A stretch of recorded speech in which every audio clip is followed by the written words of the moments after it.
Tom Swift and his great oil gusher. Chapter I. The falling airplane. A grand day for a spin in the air, Ned, remarked Tom Swift, as he stretched his arms and looked through the window of his office. What do you say? Come along and let the wind blow some of the cobwebs out of your brain. Get thee behind me, Satan, replied Ned Newton, the young financial manager of the Swift Construction Company. I've got a heap of work yet to do in checking up this last monthly statement. That'll keep, said Tom. You'll find the figures waiting patiently for you when you get back. I know you're well ahead of your work, anyway, and a whirl in the circumambient will do you good. You see, I'm only thinking of you. Yes, you are, you old hypocrite, laughed Ned, who was about the same age and on the warmest terms of friendship with his talented young employer.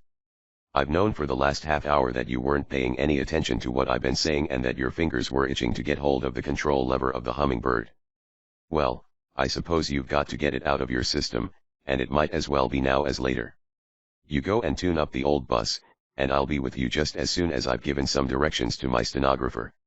Tom went off to the flying field, where several airplanes of his own construction, from the smallest to the largest sizes, were kept in readiness for use, and selected one which he had dubbed the Hummingbird because of its diminutive size.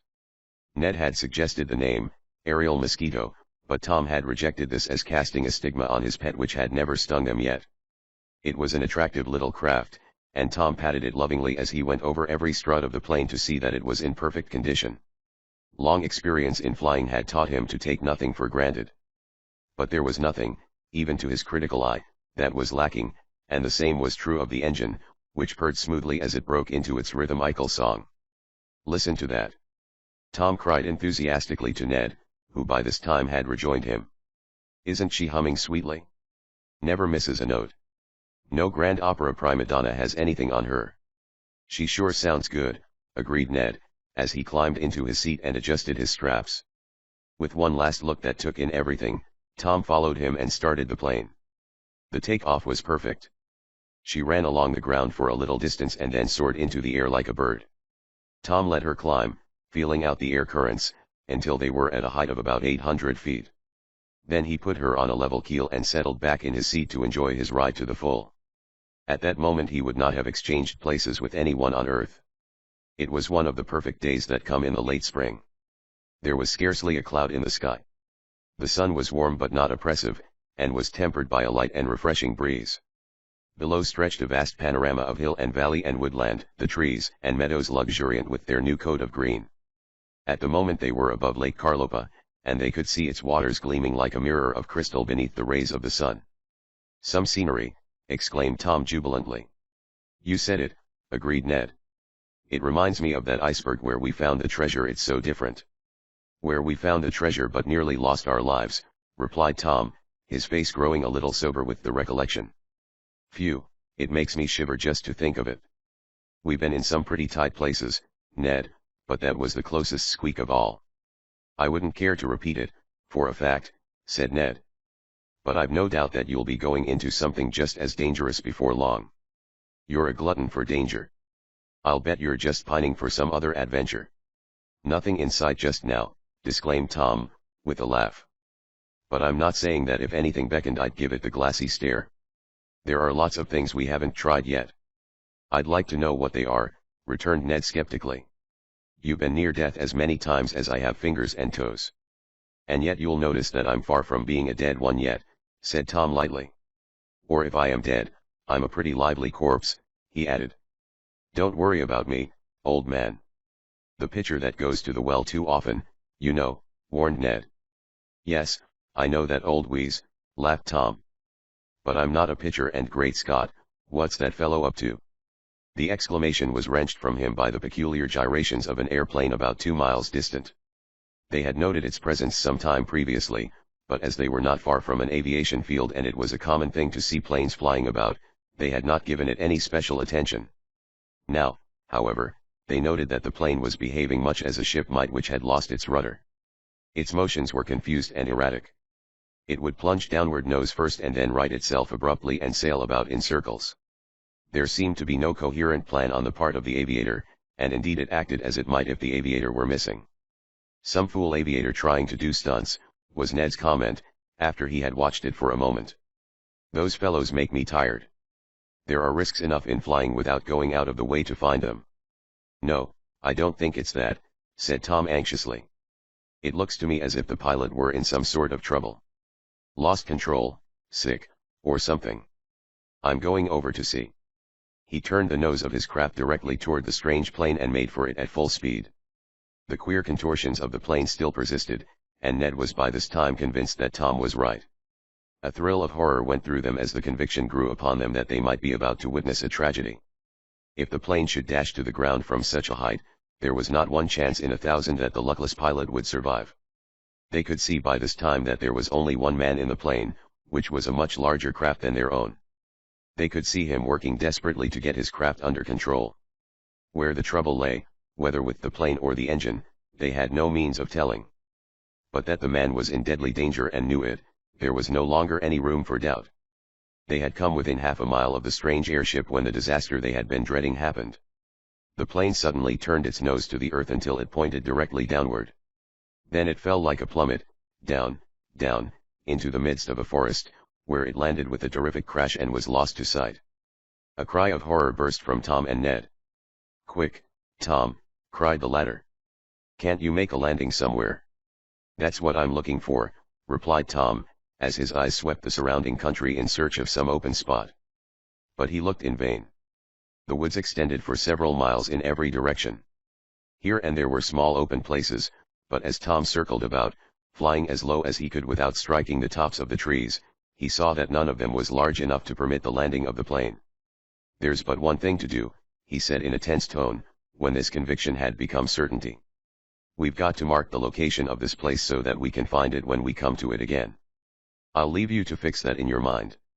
Now we'll make straight for home, get out my roadster and try to get to the place as soon as possible.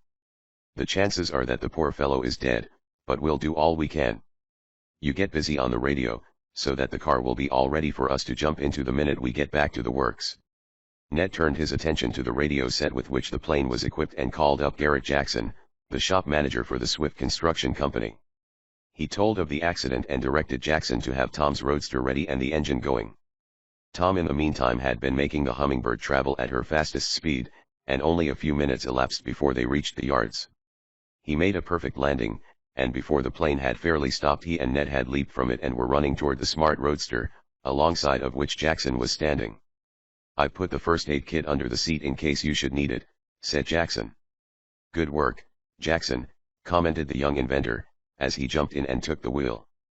"Perhaps you'd better come along with us. There may be work for all of us. All set?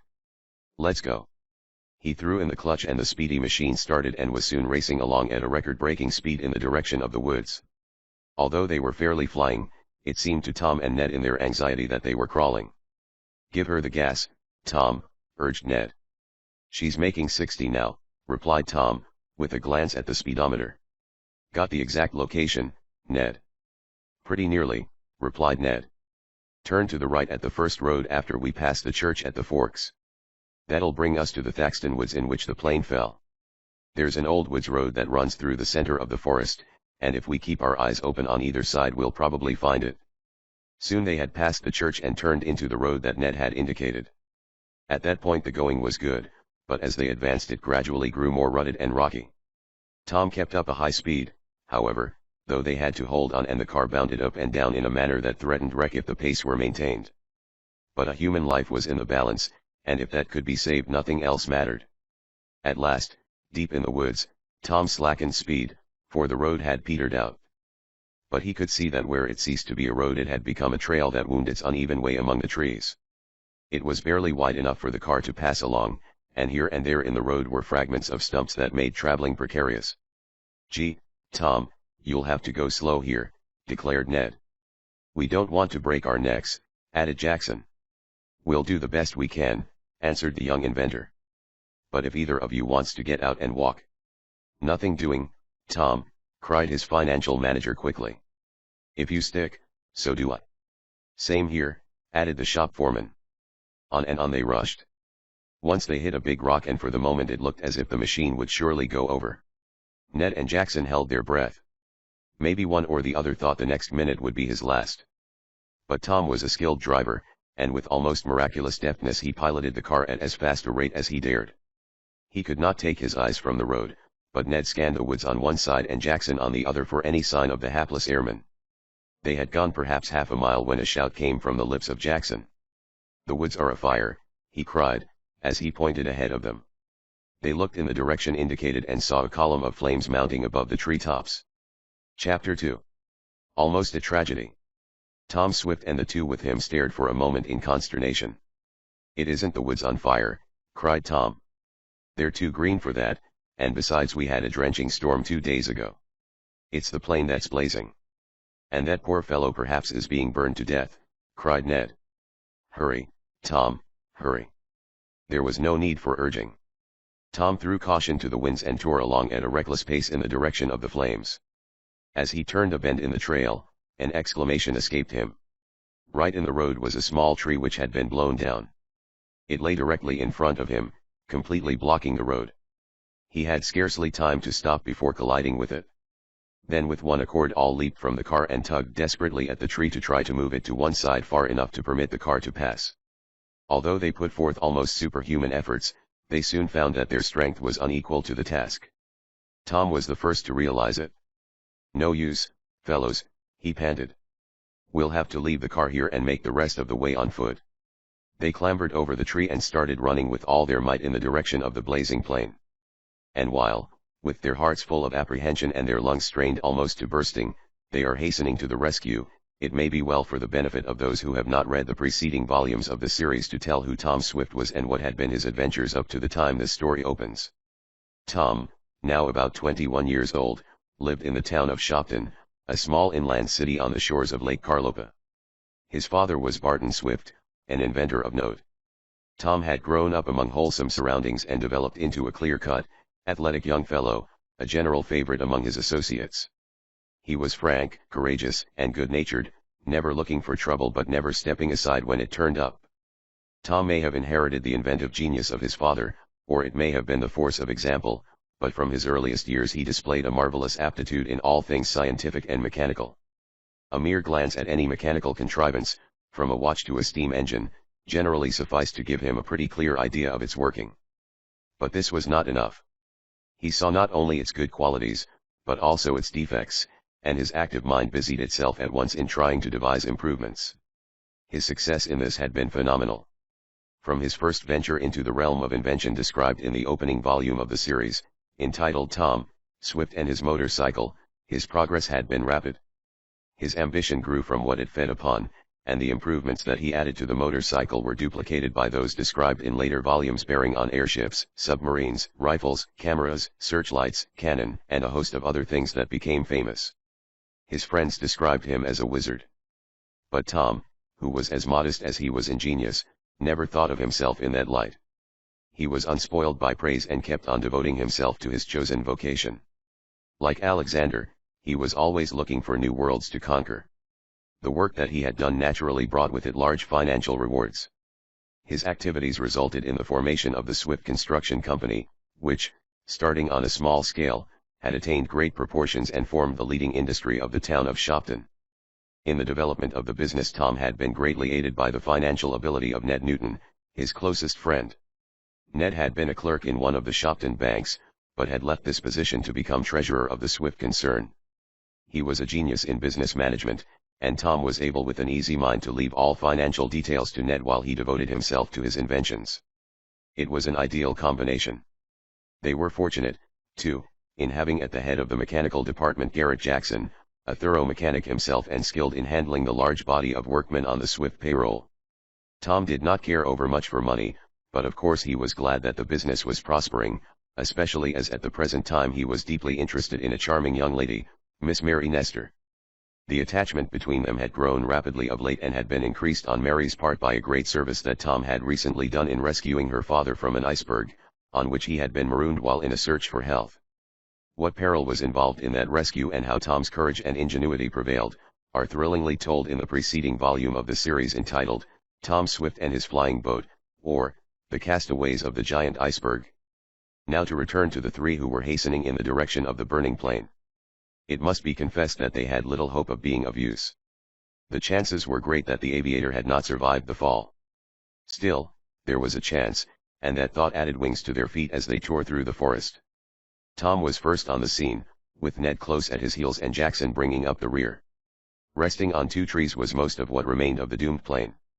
It was still blazing so fiercely that they could not approach it closely.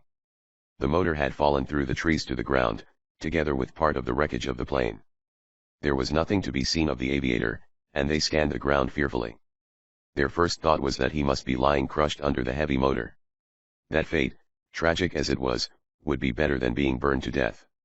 Suddenly, Tom, who had been examining all the trees that stood outlined in that great zone of light, gave a startled exclamation. "There he is," he cried, as he pointed to the branches of a tree fully 50 feet distant. "There, in the crotch of those two big branches." The others looked and saw the body of a man at the place indicated, about 20 feet from the ground. His torn clothing had caught in the branches, and big boughs supported the greater part of his weight. There was no sign of life as they gazed at the crumpled mass. "He's been thrown or jumped from the plane," exclaimed Tom, as all three rushed to the tree. "Here, Ned, give me your back and we'll get him down." Ned bent his back, and Tom, with Jackson's assistance, got up on it. Even then, with his 6 feet of height and his long reach, he found that he was several feet short of the lowest branch. "Hold steady, Ned, I'm going to jump," he warned. Ned braced himself, and Tom gave a mighty leap, just clutching the bough with his outstretched hands. It was enough, however, and he swung his legs up, and in a moment was in a sitting position. "Now, Ned, you do the same thing," he directed. "I won't be able to bring him down alone. You stand by, Jackson, when we lower him. In the meantime run back to the car and get the coil of rope that's under the seat. And bring the first aid kit along with you at the same time." Jackson waited only long enough to enable Ned to get up in the same way Tom had done, and then set off on a run to the car. Tom and Ned made their way up through the branches until they were close to the unfortunate victim of the disaster. They had to proceed with caution for fear the swaying of the branches might release the body and let it fall to the ground. But at last they were in a position where they could see the man's face. It was a youthful face, that of a young man apparently no older than themselves. It was badly scratched and bruised, and blood was flowing from several wounds. Tom reached under the torn coat and placed his hand on the man's heart. "Still beating," he exclaimed joyfully. "Not very strongly, but he's alive and he's got a fighting chance. Now, Ned, lend a hand and we'll get him down from here in a jiffy." That, however, was more easily said than done. It was a difficult thing to release the body from the twigs and branches that held the clothing. Then, too, each of them could use only one hand to support the weight of the body, while with the other they must cling for support to the branches. It was a task that taxed their strength to the utmost. Luckily they were both stalwart and vigorous and in superb physical condition, and the fearful extremity in which their helpless burden lay called into play the reserve strength that can usually be depended on to meet a great emergency. Slowly and painfully they made their tortuous way down among the branches, until they rested on the lowest bough, one that seemed strong enough to support a regiment. They paused there a moment to take breath. Jackson, in the meantime, had returned with a stout coil of rope. He tossed one end of it up to Tom. The latter caught it and made a loop which he fastened securely under the arms of the unconscious youth. Then, with Ned also holding on, he slowly paid it out until the aviator was within Jackson's reach. The moment this was done, Tom and Ned dropped to the ground, and together they unfastened the rope and laid the airman gently on the grass. As they did so, the youth gave a groan and opened his eyes. He looked vacantly at the faces above him and then drifted again into unconsciousness. There was a brook at a little distance, and they carried him to the bank. Then, while Ned and Jackson bathed his face and wrists with the cool water, Tom ran his hands over the body. He had had a good deal of experience with accidents, and this now stood him in stead. His face was grave when he had finished. "His right leg is broken, and a couple of ribs as well," he announced. "He may have internal injuries also, but it will take a doctor to tell that. Hand me over that first aid kit and I'll make a splint for the leg. Then we'll get him to the hospital as soon as possible." Tom worked skillfully and rapidly and soon had the temporary splint in place. The pain involved in setting the broken bone roused the wounded aviator from his oblivion. Again he opened his eyes, but this time there was less of vacancy in them. He tried to speak, but though his lips moved, no sound issued from them. Tom bent over him. "You've been hurt," he said gently. "But you're with friends. If you tell us what your name is and where you live, we'll try to get in touch with your people." The young man muttered something that was unintelligible. "Try once more," urged Tom kindly. In a little louder tone and evidently with an effort of will, the injured youth said something that sounded like Hilobi. "Did you say Hilobi?" asked Tom. "Just nod your head, either yes or no. Don't try to speak." But the effort had been too much for the young man's feeble strength, and he closed his eyes and lay motionless. "We'll have to let it go at that," said Tom, rising to his feet. "Perhaps the hospital people will find papers on him that will give a clue to his identity. We'd better not wait to look for any. Now let's get him to the car." Chapter 3. An attractive offer. With infinite care the three rescuers carried the injured airman to the car. They bestowed him in it with some difficulty, owing to the limited space, and then Tom took the wheel and began to back out of the woods. There was no room to turn around, and the process of getting back to the road was slow and tedious. It was fortunate that the man was unconscious, as otherwise the jolting over the rough woods trail would have been torture. But they reached the main road at last, and then Tom made up for lost time in a rapid spin to the doors of the hospital. They carried the stranger in and gave a hurried description of the accident to the physicians in charge. Then they waited about until the doctors had made a thorough examination. "He'll pull through," announced Dr. Sherwood, the head physician, at last. "But it's a lucky thing you fellows got to him just when you did, or otherwise he would have soon died of shock and exhaustion. As far as we can see now, he has no internal injuries. The ribs and leg are clean breaks and probably they'll mend without complications, though it'll probably be a couple of months before he can leave the hospital. By the way, who set that leg bone?" "I did," replied Tom, in some alarm. "I hope it was all right, doctor." "It was a nifty piece of work," said the doctor, with a smile. "Couldn't have done it better myself." "Was anything found in his pockets that would identify him?" asked Ned. "We thought he said his name was Hilobi, but we couldn't be quite sure." "Not a thing," replied the doctor. "If he'd had any papers about him, they were shaken out during his fall. Or they may have been burned up with the plane. But probably some of his relatives or friends will read of the accident and communicate with us. I'll let you know as soon as I find out anything." They thanked him and went out to the car. "What a lucky thing it was that I didn't feel like work this afternoon and went out for a spin in the plane," remarked Tom, as they sped toward the Swift construction plant. "It sure was," agreed Ned. "But don't let it become a habit," he added, with a grin. "After this, whenever you have an attack of spring fever, I suppose you'll make the virtuous excuse that we'd better go out and see if there isn't anybody we can rescue." "How well you size me up," laughed Tom. "I guess after this I'll have to leave you to your old figures while I sneak out alone. But here we are at the plant. I'll drop you and Jackson here while I mosey along toward the house. I want to get a bath and slip into some clean clothes. I sure look like a hobo." "You haven't anything on us," replied Ned, as he looked somewhat ruefully at his torn and rumpled clothes and his scratched hands, due to their scramble through the branches.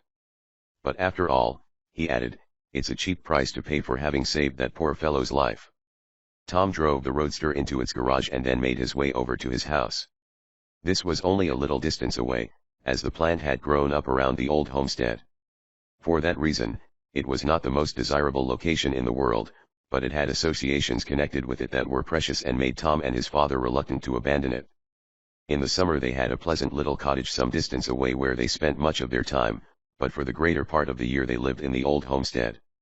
One great thing in its favor was its proximity to the plant, where Tom often worked until late in the night when he was engrossed with a new invention.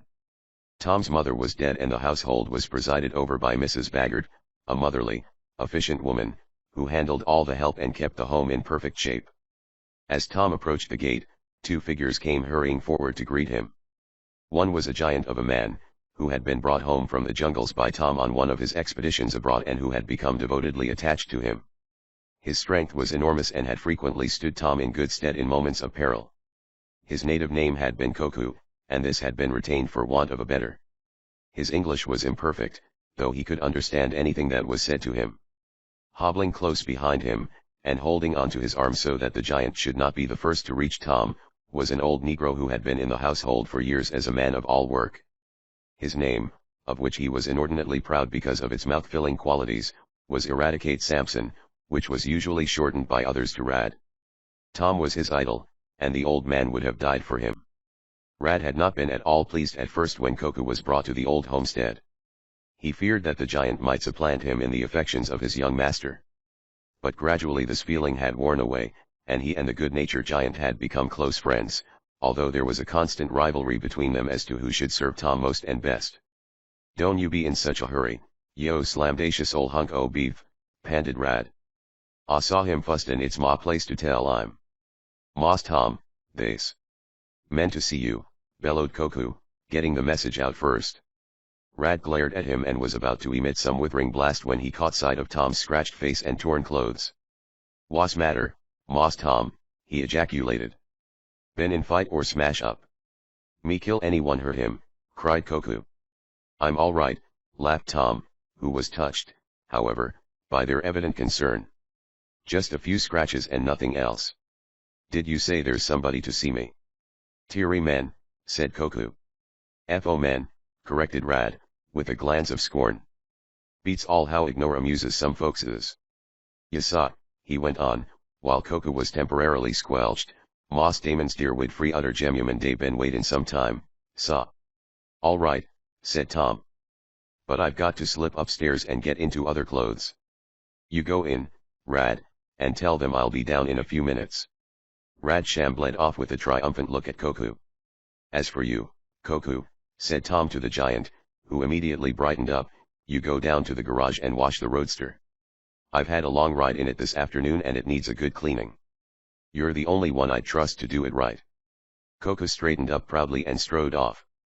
Tom looked after him for a moment with an amused smile and then slipped into the house by the back way and went up to his room. He could hear the voice of his eccentric friend, Wakefield Damon, in the living room as he fumed about and, as was his habit, blessed everything in sight.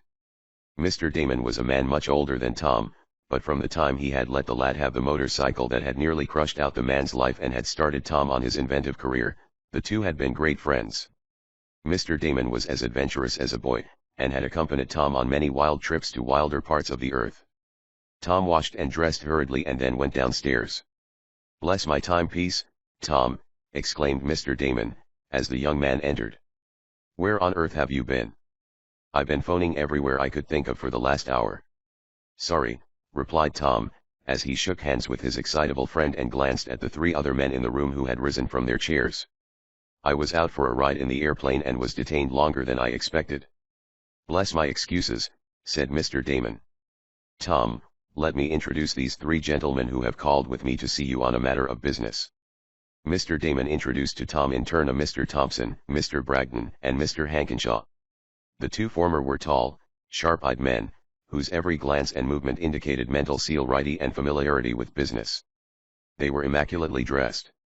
Hankenshaw was fat and gross, was roughly dressed and as uncouth in his manners as he was in physical appearance. He was smoking villainous tobacco in a pipe at which he puffed incessantly. "Well, gentlemen," said Tom pleasantly, after the introductions had taken place and they had resumed their seats, "what can I do for you?" "We called," said Mr. Thompson, who seemed by common consent to be the spokesman of the party, "to see you about the manufacture of some special oil drilling machinery. I happen to know Mr. Damon slightly, due to the fact that we have some investments in another line, and in a conversation with him we told him something about our project. He immediately suggested that we get in communication with you. Said you had the ability and facilities to make just what we had in mind. Of course, the moment he mentioned your name, we recognized it, for who hasn't heard of Tom Swift, the famous inventor?" "Oh, there are lots of people who haven't," said Tom. "I've knocked together a few little things, but—" "Bless my modesty," broke in Mr. Damon, "listen to Tom talk. Knocked together a few little things. Why, he's made airplanes and cannon and searchlights and war tanks. He's dug tunnels and goodness knows what not. Why, he's made the whole tribe of inventors look like a lot of also-rans. He's run rings around a lot of them. He's the kingpin. He's and here Mr. Damon, sputtering incoherently, stopped for lack of breath and glared reproachfully at Tom as he polished his glasses. "It's evident that my reputation hasn't suffered at Mr. Damon's hands," laughed Tom. "No," put in Hankenshaw, with the faintest sneer in his tone. "He makes a mighty good press agent." Thompson warned his colleague with a look, and the latter subsided, puffing furiously at his pipe. "Mr. Swift doesn't need any press agent," went on Thompson smoothly. "His inventions speak for themselves. But now let us get down to business. As I was saying—" "Pardon me while I call up my business manager, Mr. Newton," interrupted Tom. "I never transact any important business without his presence and advice. He's over at the works, and I'll have him here in a minute." Chapter 4. Reckless Driving. The three visitors exchanged glances. It was evident that they did not especially welcome the suggestion. Like many businessmen, they had the idea that inventors were a sort of dreamy impractical race, not keen at bargaining and easy to beguile in a business deal. Still they could not decently object to a thing so obviously correct, and after a mere instant of hesitation, Thompson made a virtue of necessity. "We should be delighted," he said suavely. Tom took up the telephone that rested on a table near his hand and called up the plant. "Mr. Newton," he announced to the operator. "Hello. That you, Ned? Come right over, will you? I'm telephoning from the house. Some gentlemen are here with a business proposition and I want you here to confer with us." "All right. And while we're about it," remarked Tom, as he put down the telephone, "I'll have my father in, if you don't mind. He's something of an invalid, but he'll be of great help in discussing the proposition." Thompson assented with the slightest touch of vexation, immediately repressed, and Tom called through the window to Rad to summon his father. They talked on indifferent matters for a few minutes until Mr. Swift and Ned arrived. "Now, Mr. Thompson," said Tom, after introductions had taken place and they had settled back in their chairs. "As I stated," resumed Thompson, "my partners and I are interested in having some special oil well machinery manufactured. We have recently returned from a trip to Texas, where we have been investigating the oil situation. I can't be more specific just now as to the exact location we have fixed upon for our venture for reasons that you can easily understand. We do not care to have anyone know where it is, for although we have secured a large number of leases on property in the vicinity, there are still more that we are negotiating for, and we do not care for competition. We think we have struck a rich field. At any rate, we are confident enough to make a try for it, although it involves a large outlay of capital. We want to get the material manufactured beforehand and shipped all at the same time so that it will be only a matter of setting up the machinery and starting the work. If you can do the work within a stipulated time and if your prices are right, we may be able to come to an agreement. But we would want you to cut your figures to the bone. You can depend upon us treating you fairly in the matter of price," put in Tom, and Ned nodded assent. "Here," said Thompson, taking up several sheets covered with figures and diagrams, "are the specifications of what we think we shall need: tubing, casings, drills, bits and the rest. They differ in some respects from those commonly in use, but we think they represent the most up-to-date inventions and improvements. Of course," put in Bragdon, "if in the course of their manufacture you can improve on them we shall be glad to have you do so. Any new idea that comes to you we shall welcome. But, of course, that will not affect the conditions of the contract we may make with you." "Oh, yes it will," said Tom drily. "Our contract will cover only the manufacture in exact conformity to the stipulations. If I invent anything better, the invention will belong to me." "I don't see why," growled Hankenshaw. "It seems to me that all your brains and time belong to us while you are working on the contract." His tone and manner were offensive, but Tom restrained his resentment and answered quietly. "You're mistaken there," he replied. "You will see that if you look up the law on patents." "That's all right," said Thompson soothingly.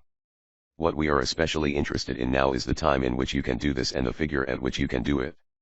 "I think we can satisfy you in both particulars," replied Tom, as he looked over the plans.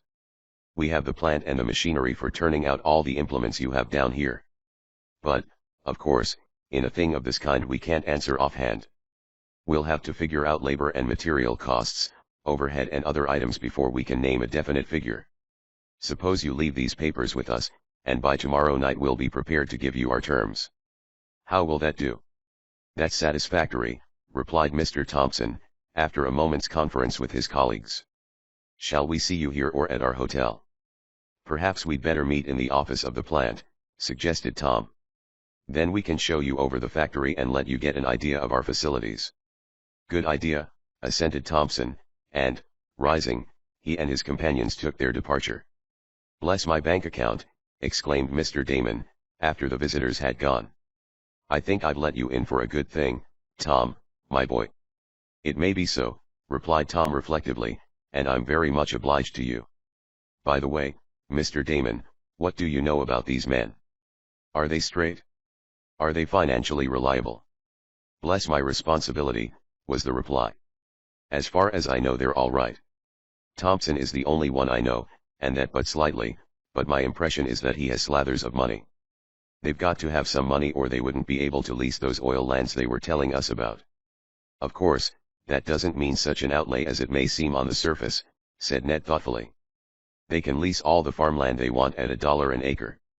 The farmer is perfectly willing to let it go for that, for he wins anyway. If oil isn't found on his land he still has his property, and the $1 an acre is pure velvet. If it is found, he is allowed by law a royalty of 1/8 of the profit from the well or wells. How do you come to know so much about it? Asked Tom, in some surprise. I thought that your head was so full of figures that you didn't have much time for anything else. Haven't been investing in oil stocks, have you? He added laughingly. Not exactly, answered Ned.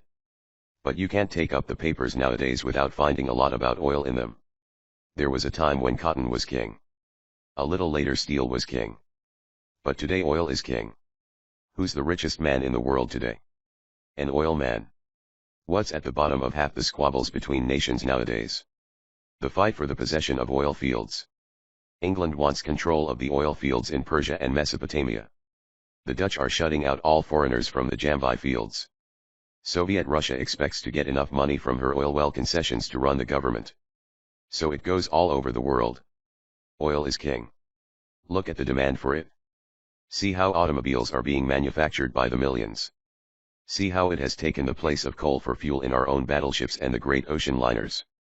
See how the great office buildings in various cities are using it in place of coal. There's millions in it, laughed Tom. Billions, trillions, corrected Ned. But now let's get down to brass tacks and look over these specifications. Something tells me that we've got to watch our step in dealing with these men. Of course, they may be all right at that, but and he left his sentence unfinished. I don't care much for that fellow Hankenshaw for a fact, remarked Tom. Once or twice I'd have liked to throw him out of the room. He a little bit more than annoyed me, too, assented Ned. I wish he'd get another brand of tobacco. Bless my appetite, remarked Mr. Damon, as he looked at his watch. I'll be late for dinner and let myself in for a scolding. So long, folks, and with a hurried handshake he was off. Left to themselves, Tom, his father, and Ned put their heads together in close study of the specifications for the oil well machinery. Although Mr. Swift had not been physically strong for years, his mind was as keen as ever and he was of invaluable service to the others, both of whom valued his opinion highly. They sat long in conference, which was interrupted by dinner, to which Ned stayed. After the meal another hour of discussion ensued, at the end of which they had a pretty clear idea of the terms they would offer to the oil prospectors.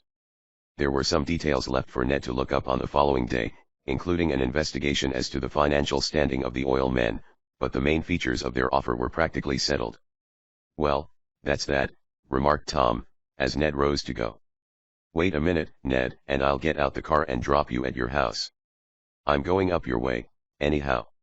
Yes, said Ned drily, as he looked out of the window. I notice that it's a beautiful moonlight night. And I remember that Mary Nestor lives on the same street just a little way beyond our house. What an acute mind you have, laughed Tom. I'd hate to have you on my trail if I'd committed a crime. Come along now and don't be envious. It is possible that Mary Nestor had noticed too that it was a beautiful moonlight night and barely possible that the thought had occurred to her that a certain young inventor might happen along that way. What is certain is that she was dressed most becomingly, that her cheeks had a pink flush in them, and that her eyes were uncommonly bright as she opened the door in response to his ring. Why, Tom, what a pleasant surprise, she said. It's too fine a night to be indoors, Mary, said Tom, as he held her hand a little longer than was absolutely necessary. What do you say to a spin along the lake road? Just for an hour or so.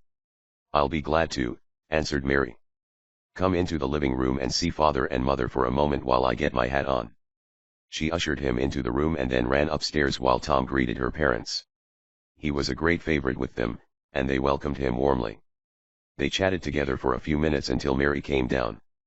Then, With a promise not to be gone too long, the young people went out to the car. The moonlight flooded the roads, making them almost as bright as in the day. There was just a light breeze that blew little wisps of hair about Mary's face in a way that made her seem more bewitching than ever. It was a night when it was good to be young and to be alive. On such a night, murmured Tom, as the car purred smoothly along. Going to quote Shakespeare? Inquired Mary mischievously. Not exactly, laughed Tom. Mary, he said, listen. But what he wanted Mary to listen to could not be told at the moment, for just then a big touring car came plunging around a bend in the road and came tearing down toward them. Chapter V. A close shave. The big machine came thundering along at a reckless pace, not attempting to keep to the right, but holding to the middle of the road. At the same time Tom and Mary could hear the sound of boisterous singing from the people in the car. It was evidently a party out for a joyride and totally careless of the rights of others. There was a cry of fright from Mary as the car kept on its course as if determined to ride them down. Tom turned the wheel sharply, so sharply in fact that his car went into a little ditch at the side of the road. At the same instant the bigger machine whizzed past, the driver grinning at the way he had crowded the other car off. Tom was boiling over with indignation. If he had not had Mary with him, he would have turned and pursued the other car and never stopped until he had thrashed the driver or landed him in jail. The scoundrel, he cried. That fellow was little better than a murderer. If I could lay my hands on him I'd make him sorry that he'd ever been born. There, Tom, said Mary soothingly, though she was still trembling. Let's be thankful we're alive. If you hadn't been as quick as you were we would both have been killed. It took a few minutes and considerable maneuvering to get the car out of the ditch, but at last they were on the road again, and under the influence of Mary's presence, Tom's wrath finally simmered down. After all, they were safe and together and nothing else mattered. You don't know what a change has taken place in our home since Father came back from that foreign trip, remarked Mary. It's like a different place.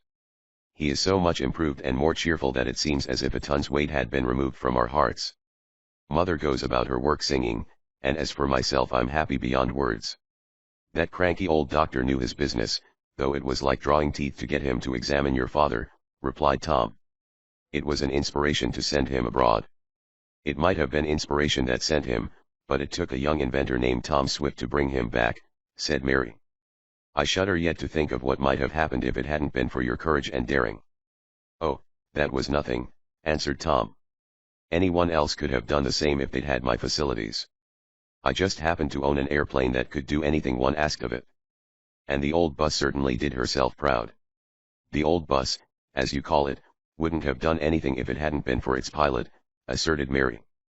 Everybody knows that. But you're so painfully modest that I suppose you'd never own up to it, any more than you'd own up to what you did today. What did I do today? Parried Tom. Oh, nothing, laughed Mary. Only saved a man from dying. Only set a broken leg as skillfully as a surgeon could do it. Apart from little trifles like that you didn't do anything. I'd like to know what you would call a really good day's work. Ned Newton and Garrett Jackson had as much to do with that as I did, Mary. But how did you come to hear about it, anyway? Dr. Sherwood dropped in to see Father early this evening, was the answer. You know they're old friends. He thinks you ought to be a doctor. I guess I'll stick to invention and manufacturing for a while yet, answered Tom, grinning. Especially as I'm up to my neck in business. Everything's humming down at the works. New contract came in today. At least I think it will be a contract if we can come to terms on prices. Going to give my answer tomorrow. Tell me about it, urged Mary. Oh, it's for the making of some oil well machinery, answered Tom. It's something new for us, but we've got the facilities and can manage it all right. Mr. Damon brought the men to us, and I think it may result in a pretty big deal. I wonder if they were the men I saw in Mr. Damon's car when they passed our house today, said Mary, with heightened interest. Likely enough, answered Tom carelessly. There were 3 of them. 2 tall ones and 1 fat stodgy one, asked Mary. That's right, replied Tom. But why the sudden interest? Do you happen to know any of them? Mary did not answer. Tom looked at her in some surprise. Did you hear my question?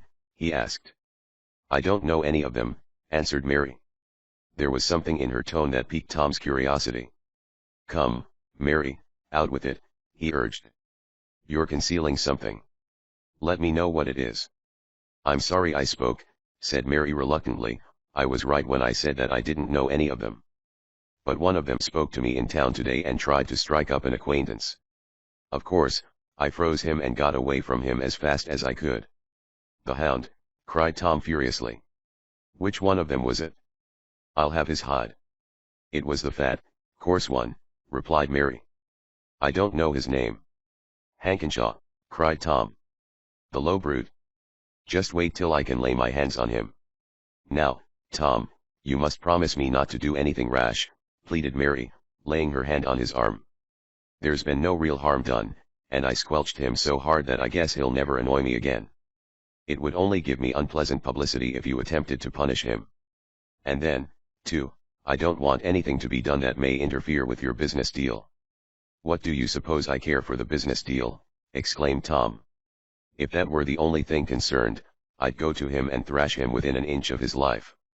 I disliked the fellow from the minute I saw him, anyway, and if I'd known what I know now I'd have bundled him out of the house neck and heels.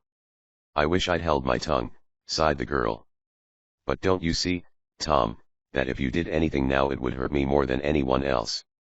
Tom did see, and reluctantly relinquished his desire to inflict summary punishment on the fellow, though he fumed inwardly and vowed to himself that he would keep a close watch on the cad during the rest of his stay in Shopton.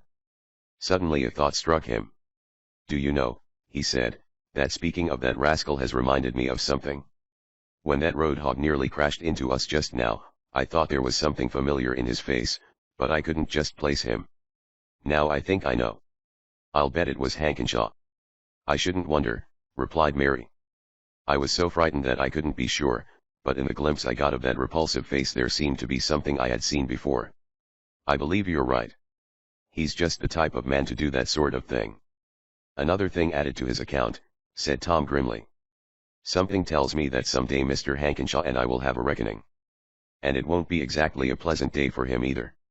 Oh, well, let's talk of something more pleasant, said Mary, trying to get the young inventor out of his angry mood. Do you know, Tom, I was greatly interested when you spoke about oil. It seems to me to be about the most important thing in the world. Funny, replied Tom. That's just what Ned Newton was saying today. I've been so busy with my inventions that I haven't paid much attention to it myself. I shouldn't wonder if you would find that one of the most profitable things to devote your inventive genius to, was the answer. Father was saying the other day that there wasn't a thing hardly with which oil wasn't connected in some way or other. This car in which we are riding couldn't run without oil and couldn't be driven without gasoline. The same is true of the airplane in which you were flying this afternoon. Even on the farm the tractors are being driven by it. We women wouldn't know what to do without naphtha and gasoline to remove spots. It's in everything from the smallest to the biggest. Almost thou persuadest me, laughed Tom. At any rate, I'm going to make a thorough study of the subject, and perhaps I may hit on something that will be worthwhile in the way of invention. I'm sure you will, replied Mary warmly. You never yet have gone at a thing with all your heart but what you have succeeded in it. They had a delightful ride, despite the unpleasant feature that had intruded upon it at the start, and Tom had to let out his car to the fullest speed to get Mary back home at the time he had promised. The next day was a busy one at the Swift construction works. Tom was very deep in the technical details of the machinery, and his father helped greatly with his assistance and advice. Already ideas of improvements were thronging in Tom's active mind and he grew more and more interested as his study progressed. Ned, too, was active in preparing his figures and estimates.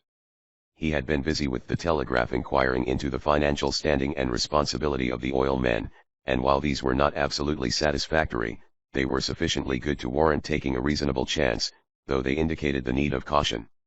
Late in the afternoon Tom and Ned came together for a preliminary conference. Well, how goes the battle, Ned? Asked Tom, as he settled into his office chair. I've got everything ready, replied Ned, as he pointed to a mass of papers on his desk. Good, was the reply. As regards the time limit, went on Tom, I've consulted with Jackson and we figure that we can complete the job in 6 weeks. Of course, we could do it sooner, if we put the whole force on it, but we've got to take care of the contracts we have on hand. As regards the price, we can do it at a fair profit for $26,000, said the financial man. Do you think they're good for it? Asked Tom thoughtfully. I think we can take a chance, answered Ned. The references weren't exactly what you could call gilt-edged, but as regards Thompson and Bragdon, they were fairly good. As to Hankenshaw, the skunk, muttered Tom. What's that? Asked Ned, looking up. Nothing, answered Tom. I was just thinking out loud. Go ahead. As to Hankenshaw, Ned went on, replies weren't so good. He seems to have been mixed up in some shady deals. Went bankrupt once under suspicious circumstances.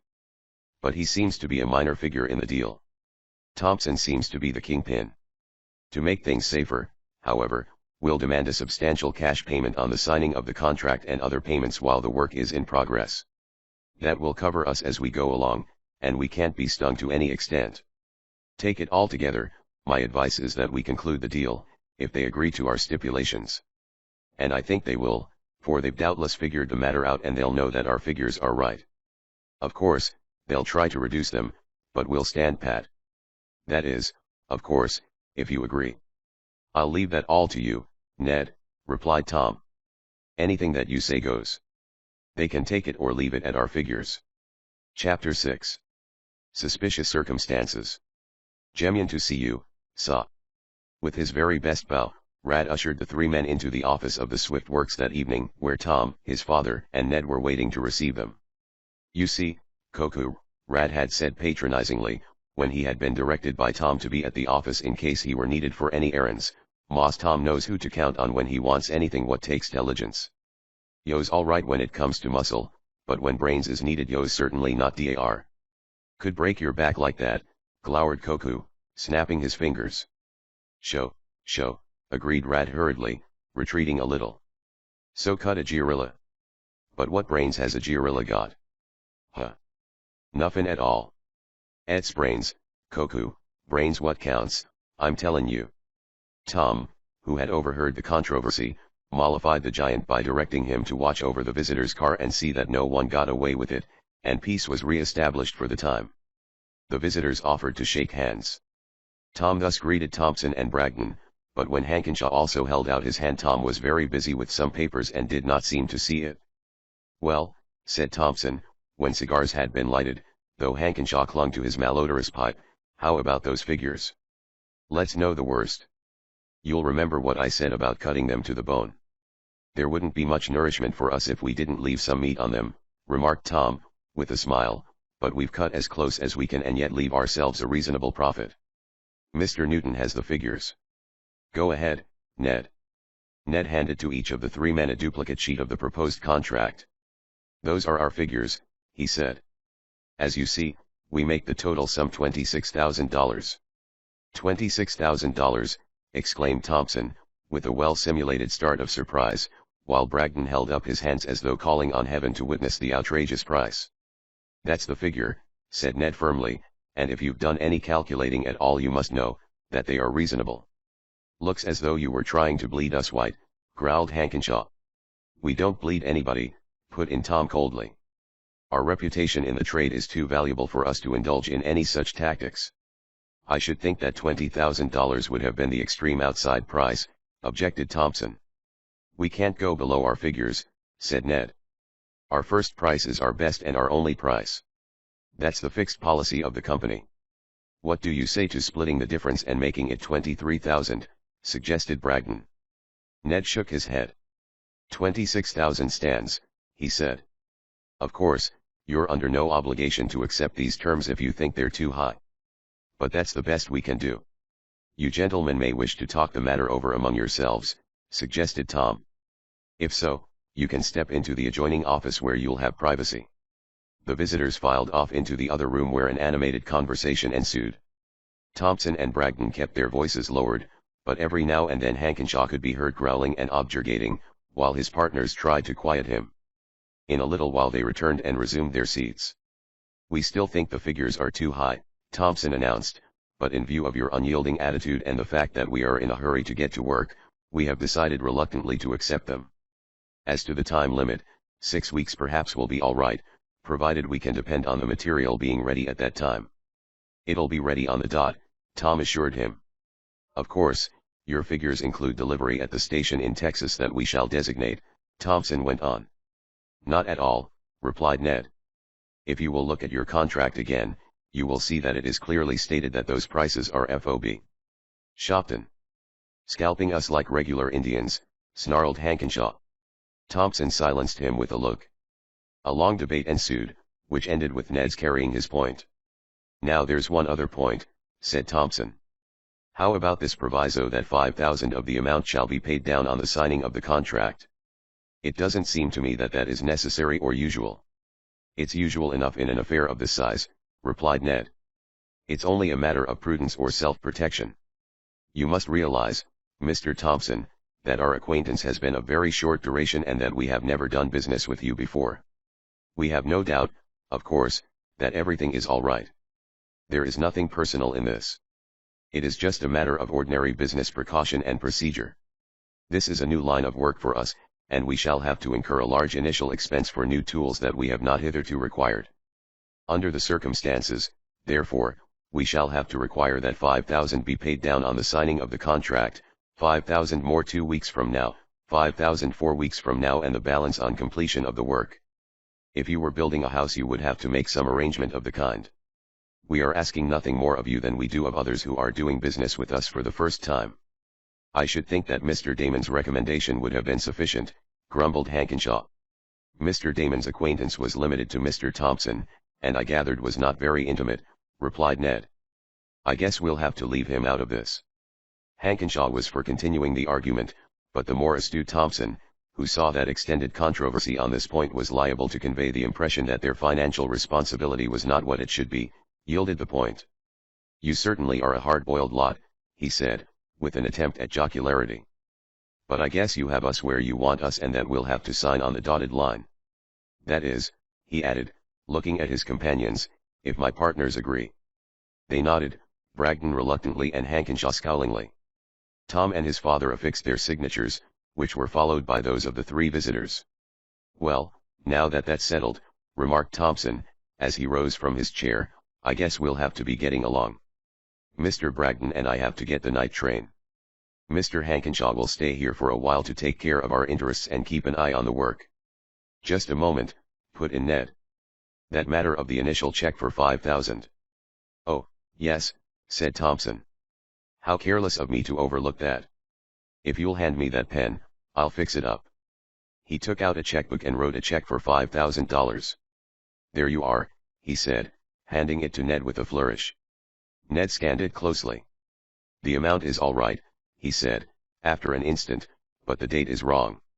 You've got it the 27th of May, while this is only the 21st.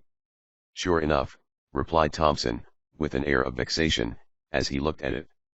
I made it the 21st, but there must have been a hair on the pen and that made it a 7. Tear that one up and I'll make you out another. And this time I'll see that the pen is clean. He rubbed the pen carefully and made out another check that was correct. Ned examined it, folded it, and put it in his pocket. The receipt of this is already acknowledged in the contract, he reminded Thompson, and the latter nodded. The visitors said good night and took their leave, Rat opening the door for them with a profound bow that put such a crick in his back that he had hard work straightening up again. Well, Ned, said Tom, I have to hand it to you for the way you carried your points. You're all wool and a yard wide as a businessman. You surely are, Ned, agreed Tom's father warmly.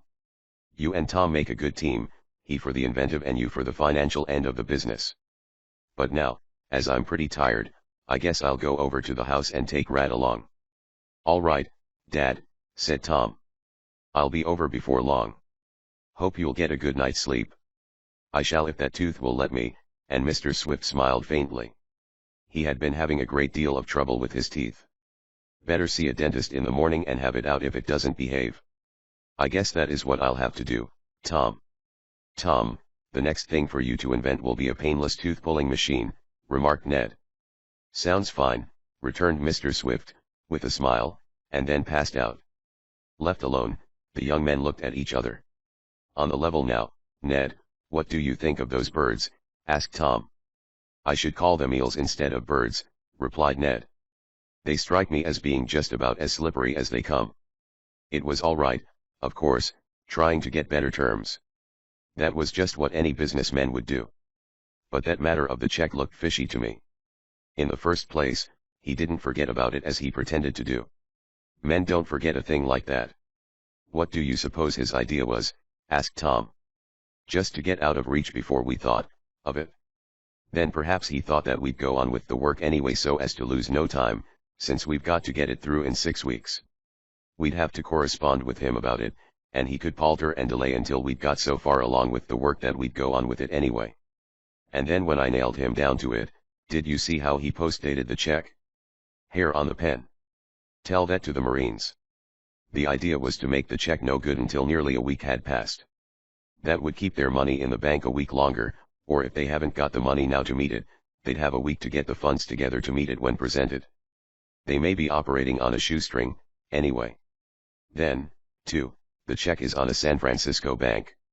That may be all right, but in the natural course of exchange it will take nearly a week to collect it. There again we'd be supposed to be well on our way with the work, so far in fact that we couldn't back out. But they'll get slipped up if they're trying any funny business there, for I'll telegraph the first thing tomorrow morning to find out whether the check is good, and you'd better not do a stroke of work on the contract until we're sure it is. I'm almost sorry we've undertaken the work, said Tom. I'm not, replied Ned. Of course, it's much more comfortable to feel that we're dealing with perfectly responsible people, but we've got the thing sewed up so that we can't lose, anyway. They might like to cheat us, but they can't. In the first place, we won't spend a penny until we're absolutely sure of $5,000. That will cover everything until the next payment comes due 2 weeks from now. If they renege then, we'll stop and be money in pocket. If they pay, we'll have received $10,000. The payments after that they'll have to make, anyway, for they will already have paid more than they can afford to lose. We've got them every way. Then, too, we've got a nice little profit in this proposition. It may also open up a new line that will be big in possibilities. You know already what I think of oil. The demand already for oil well machinery is greater than the supply, and I know of some factories that are running 3 shifts and working the whole 24 hours to keep up with their orders. With the new oil fields that are being opened up, that demand is bound to increase, and there's no reason why we shouldn't get our share of the business. This first order will perhaps set us on the road to doing this. Then, too, I'm banking on your inventing something new that will be so good that every oil field will have to have it. You've never tackled anything yet that you haven't improved upon. Thanks for the bouquet, said Tom, grinning. No bouquet at all, answered Ned. It's the simple truth, and you know it. Well, said Tom, I'll do my best. I feel the old urge coming on, and I'm hankering to get at it. There's just one thing that's bothering me now. What's that? Asked Ned. Hankenshaw, replied Tom. Chapter 7. Trouble Brewing. Ned stopped in his work of gathering up his papers and looked inquiringly at Tom. Hankenshaw, he repeated. What about him? What have you got against him outside of his smoking vile tobacco? A good deal, answered Tom emphatically. He's just about as popular with me as a rattlesnake at a picnic party. Why the snake? Asked Ned quizzically. I'm not much of an authority on natural history, but I'd call him an old crab and let it go at that. What has he done especially that peeves you? Several things, replied Tom, who did not care to mention Mary's name and tell of the annoyance she had experienced. For one thing, I'm pretty sure that he was driving a machine last night that nearly sent me to Kingdom Come. Hogged the road and made me go into a ditch. Then grinned like a gargoyle as he whizzed past. I tell you for a minute I saw red, and it's a lucky thing for him that I didn't get my hands on him. I imagine that's the type of fellow he is, said Ned. I don't wonder that you felt like beating him up. Sorry that Thompson or Bragdon didn't stop over to look after the work instead of him. They may be no better than he is at heart, but at least they have the manners of gentlemen. But, after all, it will be for only a few weeks, and we'll try to make the best of it. The next day Ned telegraphed to the California bank, and to his satisfaction learned that the check was good. It's all right, he told Tom. Then I'll go ahead, said the young inventor. I'll start in right away and order the material we need, and I'll get busy gathering all the information on oil well machinery and trying to improve on it. No more car rides or airplane spins, or anything else, for a while. Here's where I shed my coat and work night and day. Watch my smoke. The next week was one of intense energy and application for the young inventor. He had the gift of losing himself in his work, especially when that work interested him. and the further he went into the subject the greater the grip it got upon him. His enthusiasm grew as he plunged into the fascinating study of the tremendous riches in oil that the earth held beneath its surface. Soon he was absorbed in it as in a thrilling romance. He traced the gradual steps by which men of all climes and in all ages had sought to possess themselves of this marvelous wealth stored in nature's caverns and only yielded up reluctantly. "Do you know," he said one night to Ned, as they sat discussing the matter in the office, "that the Chinese were the pioneers in the matter of oil well digging?" "No, I didn't," replied Ned. "But I'm not surprised. Those old Chin-A men seem to have started most of the things we've improved on later. There's gunpowder and the compass and a raft of other things." "Well, digging for oil was one of them," said Tom. "And the principles they applied underlie the methods we're using today. Of course, they didn't use steam power, and that's where we've got the bulge on them. They worked by manpower, and that apparatus was laughably crude when compared with ours, yet their methods were strikingly similar to those we're using now or have been using very recently." "For instance," said Ned, with a lifting of the eyebrows. "Well, take their springboard arrangement," replied Tom. The cutting tool, or bit, was suspended in the hole by means of a rattan cable, and the required movement was given to it by a springboard. When a coolie jumped on the board, it raised the bit; when he relieved it of his weight the bit fell and cut its way downward. A drum with a vertical shaft, around which oxen traveled in a circle, coiled the cable and lifted the drill out of the hole when they wanted to bail out the hole or change tools. The bailer was made of a section of bamboo, and that material was also used for tubing and casing and pipe lines. Now, this springboard was very similar in action and function to the spring pole which we've used here in America, chiefly at first for drilling brine wells. It was used, too, in drilling the first oil well of the California fields. "But they've given that up now, haven't they?" asked Ned. "Sure they have," was the answer. "The walking beam, which is the biggest piece of timber in the present-day drilling rig, has taken its place. And, of course, that's now operated by steam instead of manual labor. But my point is that the old springboard process of the Chinese and the spring pole method that we've used till recently are fundamentally based on the same thing, the percussion process." "We've got a long way from that now, I imagine," remarked Ned. "We have and we haven't," replied Tom. "Percussion is still in common use in a great many wells, especially when they're not supposed to go very deep and where the rocks are of comparatively soft stone. But where these conditions don't exist, the rotary method is often employed.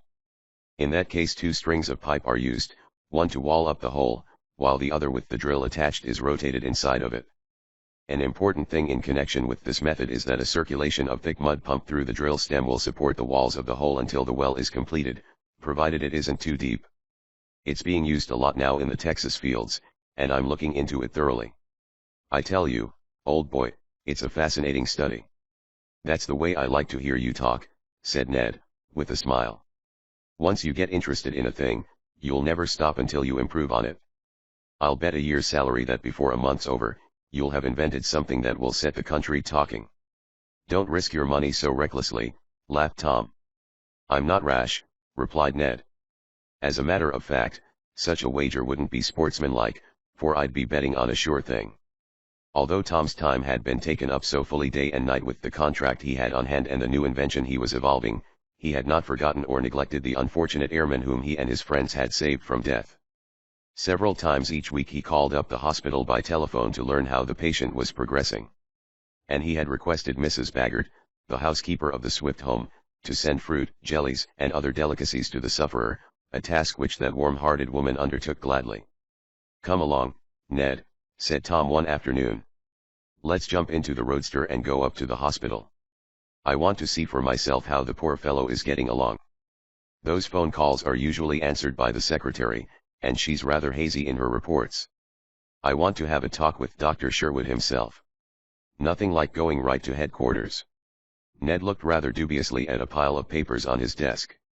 "I'd like to," he said, "but—" Tom laughed, picked up Ned's hat, jammed it on his friend's head, and yanked him out of his office chair. "You've got such winning ways, I can't resist you," observed Ned, surrendering with a grin. In a few minutes they were at the hospital. In the hall they met Dr. Sherwood, who was just coming out of one of the wards. He greeted them heartily. "I can guess what you've come for," he remarked. "I wish I had more cheerful news for you about that poor fellow you brought here." but it's proved to be a more serious case than I thought at first it would be. The fractured leg is mending all right, but his head's in a bad way. It's a case of brain concussion. He must have hit his head pretty hard when he dived into the tree. Most of the time he's unconscious or semi-conscious, and his temperature stays high. You don't think he'll die, do you? Asked Tom anxiously. No, replied the doctor slowly, I hardly think so. Still, you can't tell. He's a mighty sick man. But come along with me and you can see him. They followed him on tiptoe into one of the rooms. But they did not need to be so careful, for the young man with flushed face and disordered hair who lay on the cot was wholly oblivious to their presence. He was babbling in delirium, and there was no intelligence in the eyes whose restless glances passed over the visitors as though they were not there. It was a saddening sight, and as the boys could be of no service they quickly took their leave. No clue to his identity yet?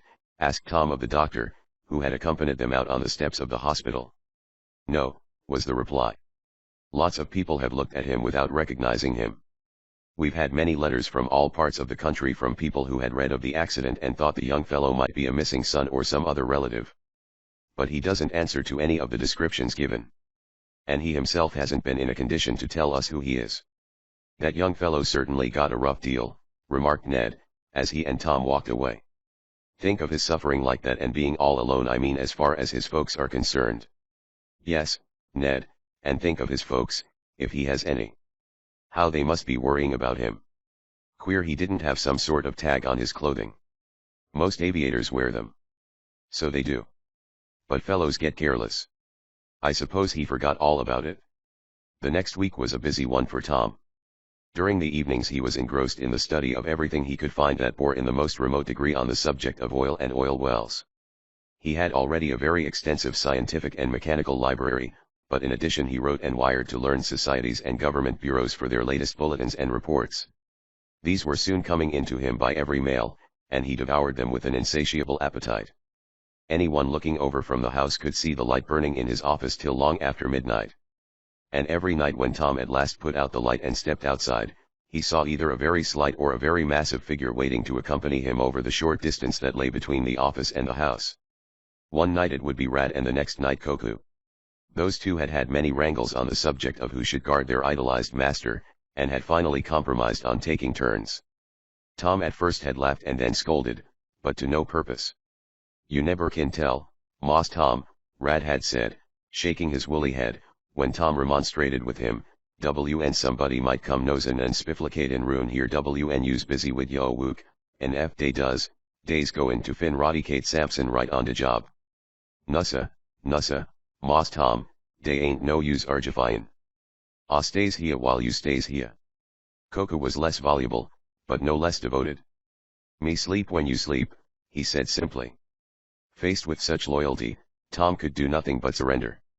The days were no less busy than the nights, though in another way.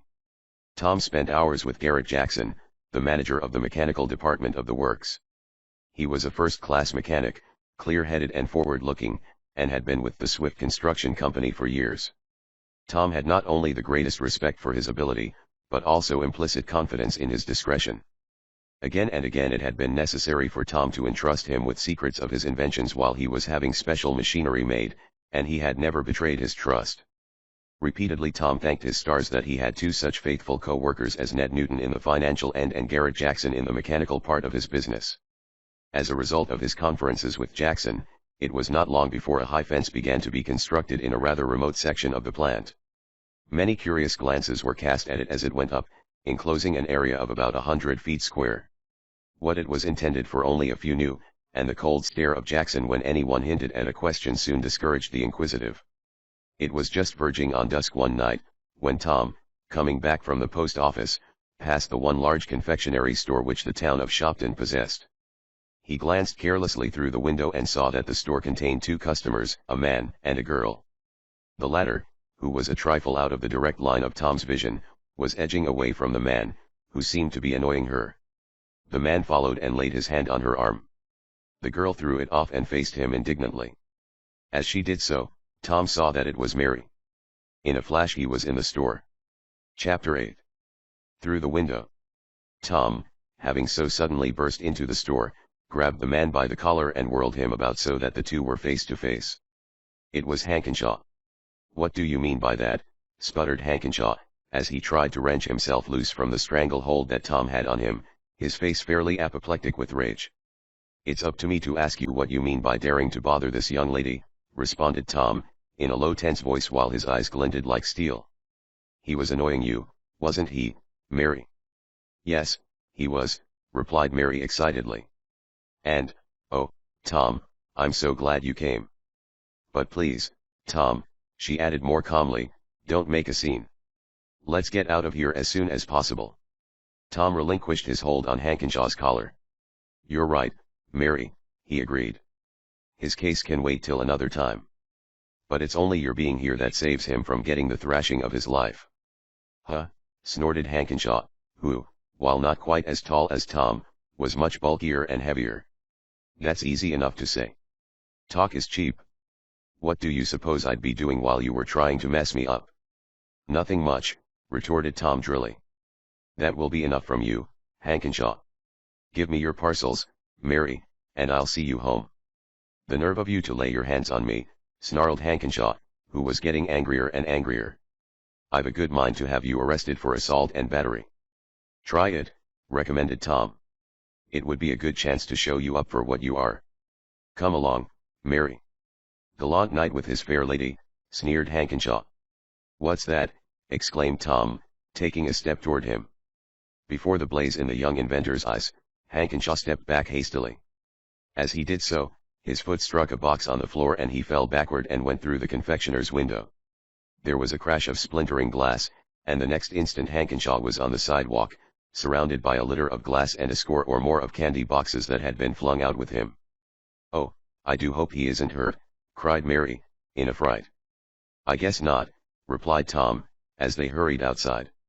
"You go along, Mary, before a crowd gathers. I'll stay behind to help him if necessary." The confectioner had rushed outside with them, in alarm both for his window and the man who had gone through it. Mary hastened on, while Tom and the store owner, a Mr. Wilkins, helped Hankenshaw to his feet. To their relief, they saw that apart from a few scratches on one of his hands and the damage to his dignity, no harm had come to the bulky fellow. But his eyes were baleful as he glared at Tom. If hate could have killed, Tom would have been a dead man. "I'll fix you for this, Swift," he declared venomously. "You brought it on yourself," replied Tom. "I'm glad though that you weren't seriously injured.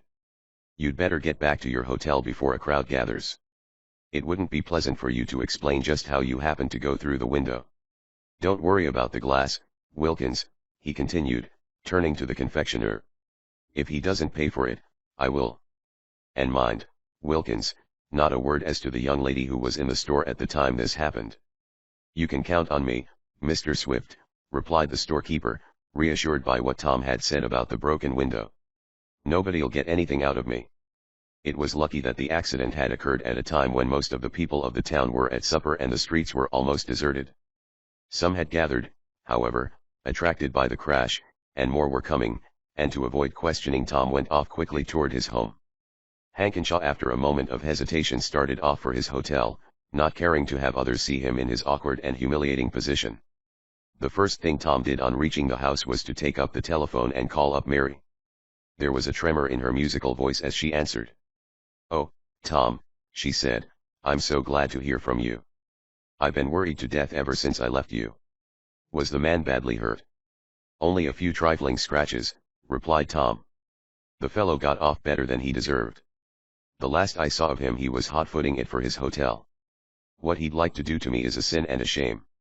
"Do be careful, Tom," urged Mary anxiously. "He had the look in his eyes of a sneak. I'm afraid that in some underhand way he may do you an injury. I've been worrying, too, for fear it may affect the business deal you have with him and his partners." "Not a chance," laughed Tom. "He couldn't back out now without being a loser, and he and his crowd are too canny for that. Not that I'd care a bit if he did. I'm half sorry we took the contract, anyway. If we hadn't, this Hankenshaw wouldn't be hanging around Shopton. But thank goodness the work is getting pretty well along now, and in a few weeks the contract will be completed. Then he'll be nothing but a bad dream, perhaps I ought to say a nightmare. Don't worry your pretty head any more about it." But keep away from him all you can, won't you, pleaded Mary. I guess he'll keep away from me, laughed Tom. But I'll promise you, if that will make you feel better. Tom's prediction proved correct. For several days Hankenshaw did not appear at all at the works. And even when he resumed his visits they were brief and less frequent than usual, and he avoided meeting Tom as much as possible. In the meantime, the high board fence around a section of the grounds of the plant had been completed. Material of various kinds had been carried in and set up by a group of chosen workmen under the close supervision of Jackson. Gradually a structure arose that would have seemed strange to the eyes of the people of Shopton, though familiar enough to dwellers in the oil fields of California, Oklahoma, and Texas. Tom was building an oil derrick and getting together a full paraphernalia of cables, drills, and other tools necessary in oil well digging. Everything was on a miniature scale to save expense, for the structure was only designed to be temporary and would be demolished when the need for it had passed. "Aren't you going to a good deal of trouble and expense for this one job?" asked Ned, a little anxiously. "It won't take much to eat up all the profit there is on this contract." "Don't worry, old boy," replied Tom. "If this one contract were the only thing concerned, this wouldn't be necessary, for all we have to do is to follow the specifications of their plan. But I'm doing this for a different reason. This isn't for the benefit of Thompson, Bragdon, and Hankenshaw, but for trying out something new for the Swift Construction Company. Do you get me?" "Do you mean that you've hit on a new invention?" asked Ned eagerly. "Something like that," answered Tom with a smile. "Not that I'd call it an invention yet. I've got a whole lot of things to work out in connection with it.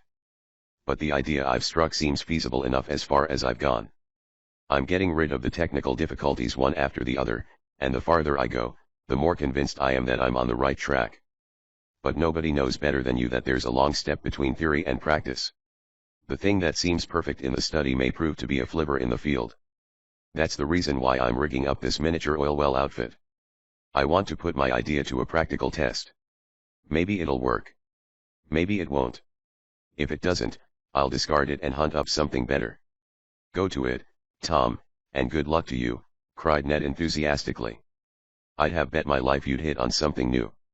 "Hold your horses," cautioned Tom. "The best laid plans sometimes gang eggly. I'm a long way off yet from certainty. But I'm far enough along to justify this expense to find out whether I'm right or wrong." So the work went on until the structure was complete, and anyone who entered the gates of the carefully guarded enclosure would have rubbed his eyes and wondered how long it was since Shopton became an oil field.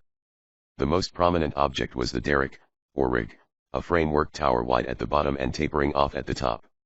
This was for the purpose of carrying two pulleys, the crown pulley in the center and the block through which the sand line ran. Over the crown pulley ran the cable by which the drilling tools were suspended or lowered or raised. At one side of the rig was the bull wheel, or windlass, upon which the cable was wound, and at the other was the walking beam, a heavy timber hung in the center so that it could undulate up and down. Then there was a choice collection of drilling tools, consisting of a bit, an auger stem, a sinker bar, a rope socket and jars, all of which were strung together and suspended from the crown pulley by the cable. In addition there were the wrought iron casings for the lining of the projected experimental well. Nothing essential had been overlooked, and before long Tom found himself in a position to begin the tests on which he was counting so much. Ned in the meantime had been having troubles on the accounting end. At the expiration of the 2 weeks when it was stipulated that the second $5,000 payment should be made, the check was not forthcoming. Ned telegraphed to Thompson and hunted up Hankenshaw. Both of them put the blame on Bragdon, who at the time, they stated, was on a short vacation from which he would return in a few days, when the matter would be promptly adjusted. This, however, did not satisfy Ned, who recognized the familiar tricks of shoestring concerns, and he proceeded at once to put on the screws. But it was only when he threatened immediate stoppage of work on the contract that the draft he had sent through was finally honored. "I told you they were as slippery as eels," Ned reminded Tom, as they looked at the cashier's check whose delay had been so annoying. "Yes, and perhaps you wouldn't have been so far wrong if you had added that they were as crooked as corkscrews," replied Tom. "Bless my premonitions." "I'm afraid you're right," exclaimed a voice behind them. Chapter 9. The Midnight Prowler. Tom and Ned looked up, a little startled, and saw their eccentric friend, Mr. Wakefield Damon. "Bless my gumshoes," exclaimed Mr. Damon, wiping his glasses and settling into the chair that Tom pulled over for him. "I came in on you like a thief in the night, and by a coincidence I hear you talking about thieves? Oh, I wouldn't want to put it as strongly as that, said Tom, with a laugh. But all the same, the actions of that oil crowd don't seem to be those of responsible businessmen. We've been having no end of trouble with them, one way and another. I'm afraid perhaps I made a mistake in introducing them to you, said Mr. Damon, with a slightly worried look. Thompson was the only one of them I knew, and even with him my acquaintance was slight. By the way, did you get that second payment? Ned, here, was telling me that they seemed to be trying to sidestep it. It came in today, replied Tom. But we had a heap of trouble in getting it. Here it is, and he handed it over for his friend's inspection. Mr. Damon scrutinized it carefully and heaved a sigh of relief. Well, that puts you on easy street, anyway, he said. They'll have to come across with the rest now to save what they've already invested. But I'm afraid somebody else is in for a trimming. What do you mean by that? Inquired Tom, with quickened interest. I heard something when I was on my last trip to New York that set me thinking, replied Mr. Damon.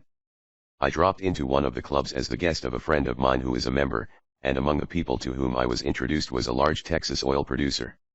Of course, that interested me at once, apart from the fact that he was a most entertaining talker. He told me a lot about his own experiences there, and in the course of the conversation got going about the many wildcatters that infest the oil fields. You know, the wildcatter is to the legitimate oil man very much what the bucket shopkeeper is to the solid Wall Street broker. He hates him as he does ivy poison. The shady tricks in which the wildcatter indulges cast a stigma on the whole oil-producing business. Well, this man, in giving me some illustrations of wildcat methods, happened to mention the name of Thompson. Said he was one of the most suave and polished individuals that roamed over the oil fields. I didn't let on that I knew any one of that name, but from the description he gave me of his personal appearance and manners, I feel sure that it's this fellow you're making this material for. I led him on to tell me what he knew of him, and if what he said is true, this Thompson ought to have his picture in the rogues gallery. Not that he ever will probably. He's too shrewd for that. Always manages somehow or other to keep just within the law. Among other things, this new acquaintance of mine said that he'd heard that Thompson and his partners were trying to put something over on an old blind man who owns a likely property at Gobi, I think it was, close to one of the big gushers that has come in recently. The old man didn't want to sell or lease, and the Thompson crowd were determined to make him. Just how they were going to bamboozle him or coerce him, my informant didn't know, but he had heard enough before he left to be sure that some shenanigan was on foot. Said he'd bet $100 to a plugged nickel that before many moons had passed the gang would have the property and the blind man would find himself buncoed. So that's the kind of fellows they are, exclaimed Tom hotly. If I weren't held by my contract I wouldn't do another jot of work for them. Oh, well, it isn't a dead certainty that Thompson and our Thompson are the same man, said Mr. Damon. It's a common enough name, as far as that goes. Still, I think they're identical, insisted Tom. At any rate, you'll be through with the job soon and then you'll be rid of them for good and all. By the way, how's the work coming on? All right, replied Tom. Unless something unforeseen happens we'll be through on schedule time. What's that thing on the grounds that looks like a derrick? Asked Mr. Damon. It wasn't there when I went away. Seems to have gone up almost overnight, like Jonah's gourd. Oh, it's a contrivance that I had built to test an idea of mine, answered Tom. At once Mr. Damon was after the hint like a terrier after a rat. Invented something new? He asked eagerly. Not quite yet, replied Tom, with a smile. But I've hit on an idea that may amount to something when I've worked it out more thoroughly. Good for you, cried Mr. Damon enthusiastically. I knew you wouldn't be at this thing long before you struck something that would make anything that had gone before look like 30 cents. More power to you, my boy. What does your father think of it? It hits him hard, replied Tom. I've gone into the thing pretty thoroughly with him and I've benefited a lot by his suggestions. He thinks it will mean an immense saving in time, expense, and manpower. So far, we haven't run up against any obstacle that seems insurmountable. Still, you never can tell till it actually gets to working. It may turn out to be a flivver after all. Bless my modesty, snorted Mr. Damon unbelievingly. Hear Tom Swift talk about flivvering. That's one thing he's never done yet. There's got to be a first time for everything, bantered Tom. It'll be a long time coming, retorted Mr. Damon. One thing I'm certain of, he went on, and that is you'll have a mighty fine market for your invention when you get it perfected. You'll have all the big companies bidding against each other to get hold of it. I tell you, my boy, there'll be a fortune in it. Let's hope so, said Tom. But the pot of gold is still at the foot of the rainbow and it may be a long tramp until I reach it. Although Tom expressed himself in this cautious way, he felt quite certain in his own heart that he had hit upon a great invention. This concerned itself with the drill with its sharp cutting edge, or bit. Up to that time dependence had been placed upon having a hard-tempered edge that cut into and splintered the rock by its sharpness, its weight, and the distance from which it fell. This was much. But Tom's theory was that where there was much there could always be added more. Suppose a circular motion could be given to the bit at the moment of contact and the bit itself so shaped that in addition to the crushing power given by the weight and fall there would be a grinding, scooping movement that would eat into the very heart of the soil or rock, making each stroke vastly more efficient. If he could double its effectiveness, he would wipe out at once half the time required, half the wear and tear on the machinery, half the manpower required, and vastly reduce the overhead expense. It would mean an incalculable saving to the oil industry, and to Tom himself it would mean a fortune. His father agreed with him that he had hit upon an idea that went to the core of the matter. Then followed long days and nights of experimenting, until at last just as the dawn was lighting up the sky on one memorable morning Tom leaped from his seat in wild exultation and fairly shouted, "I've got it! I've got it!" After the first few minutes of jubilation, he went over his figures and diagrams again. Yes, if there was anything in mathematics, he had proved that the new drill and bit would do what was expected of them. But the invention had first to be demonstrated in actual working, and he pushed forward energetically the work in his experimental plant. About a week later he was working alone in the office, when, shortly after midnight, there was a knock at the door and Koku, whose night it was for self-imposed duty, entered.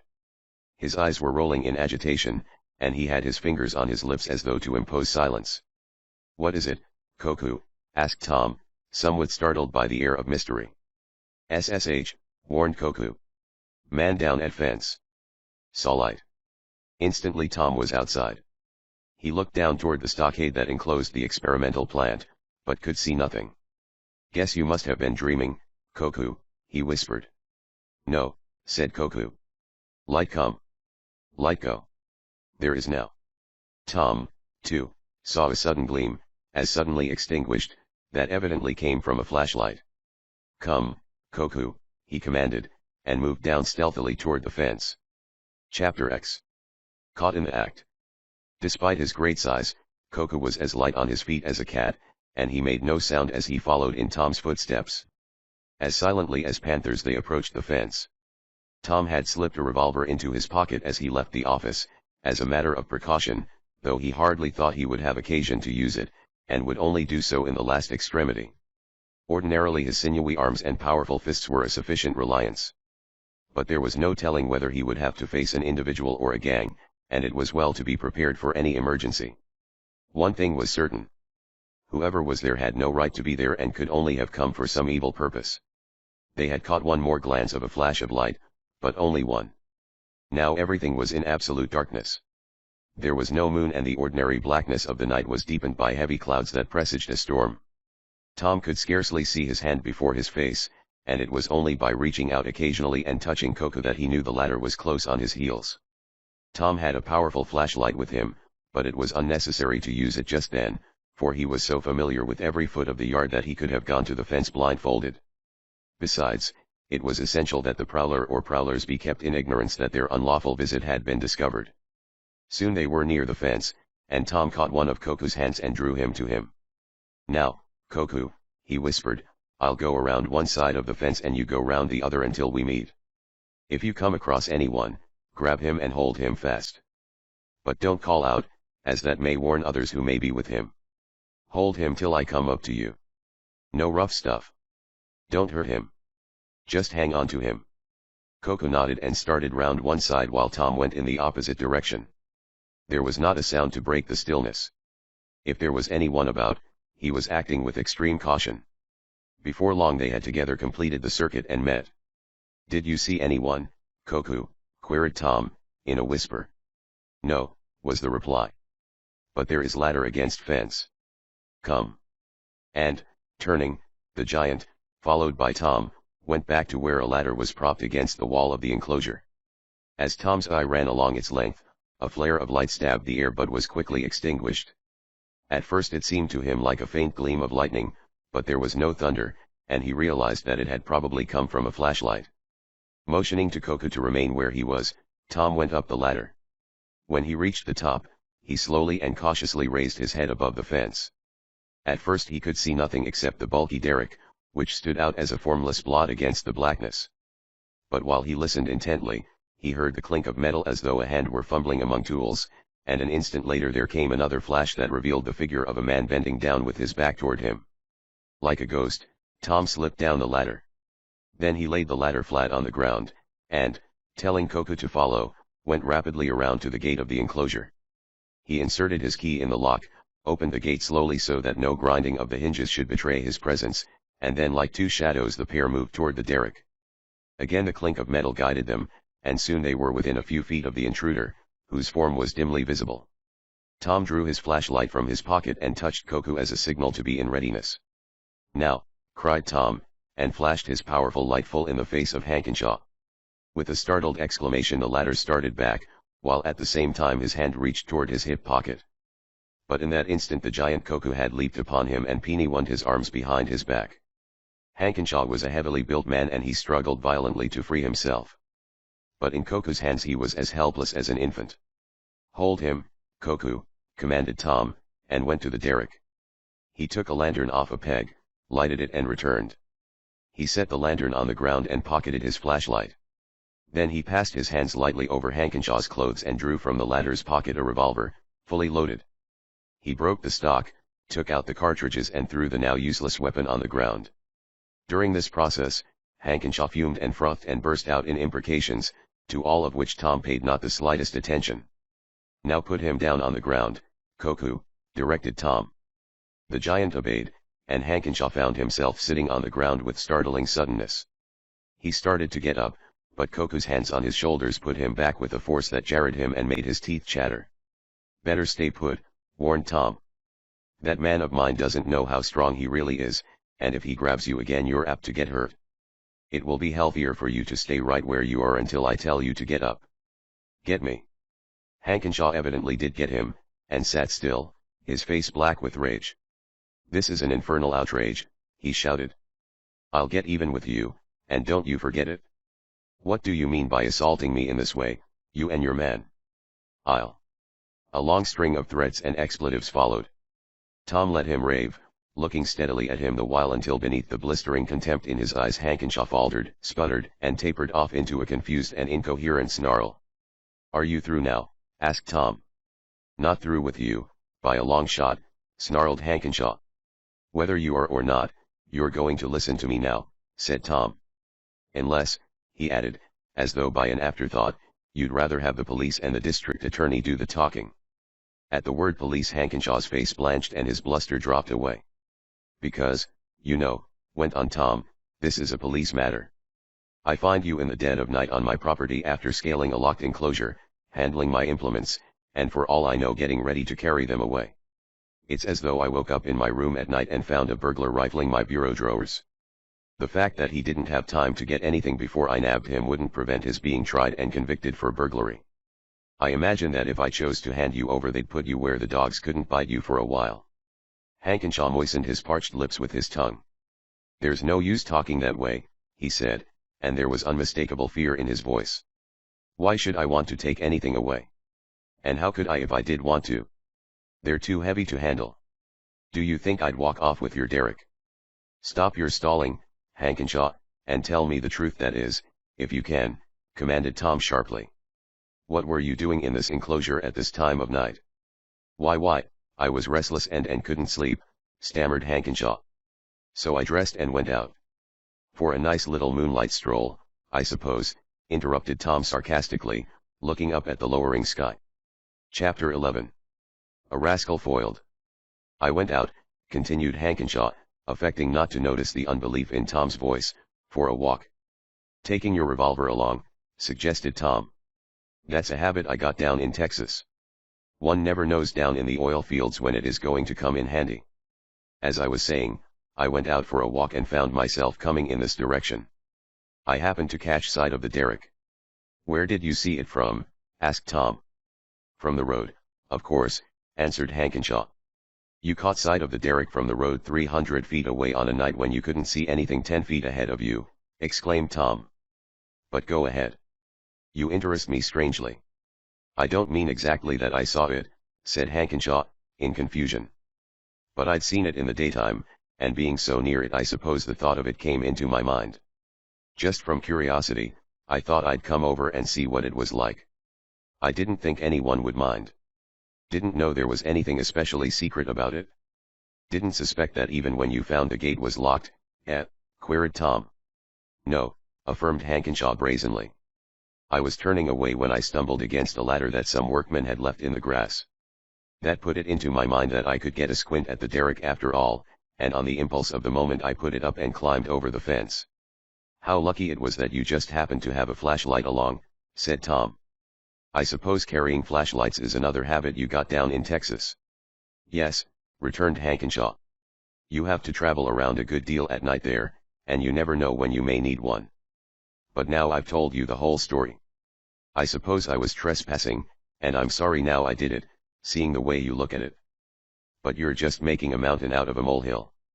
I imagine a burglar might say the same thing, replied Tom, and his tone was so like steel that Hankenshaw visibly winced. Now listen to me, Hankenshaw. I don't believe a word of what you've been saying. It's a falsehood from beginning to end.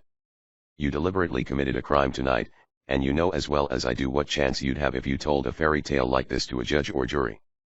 All I'd have to do would be to telephone to police headquarters and you'd be under lock and key in a hurry.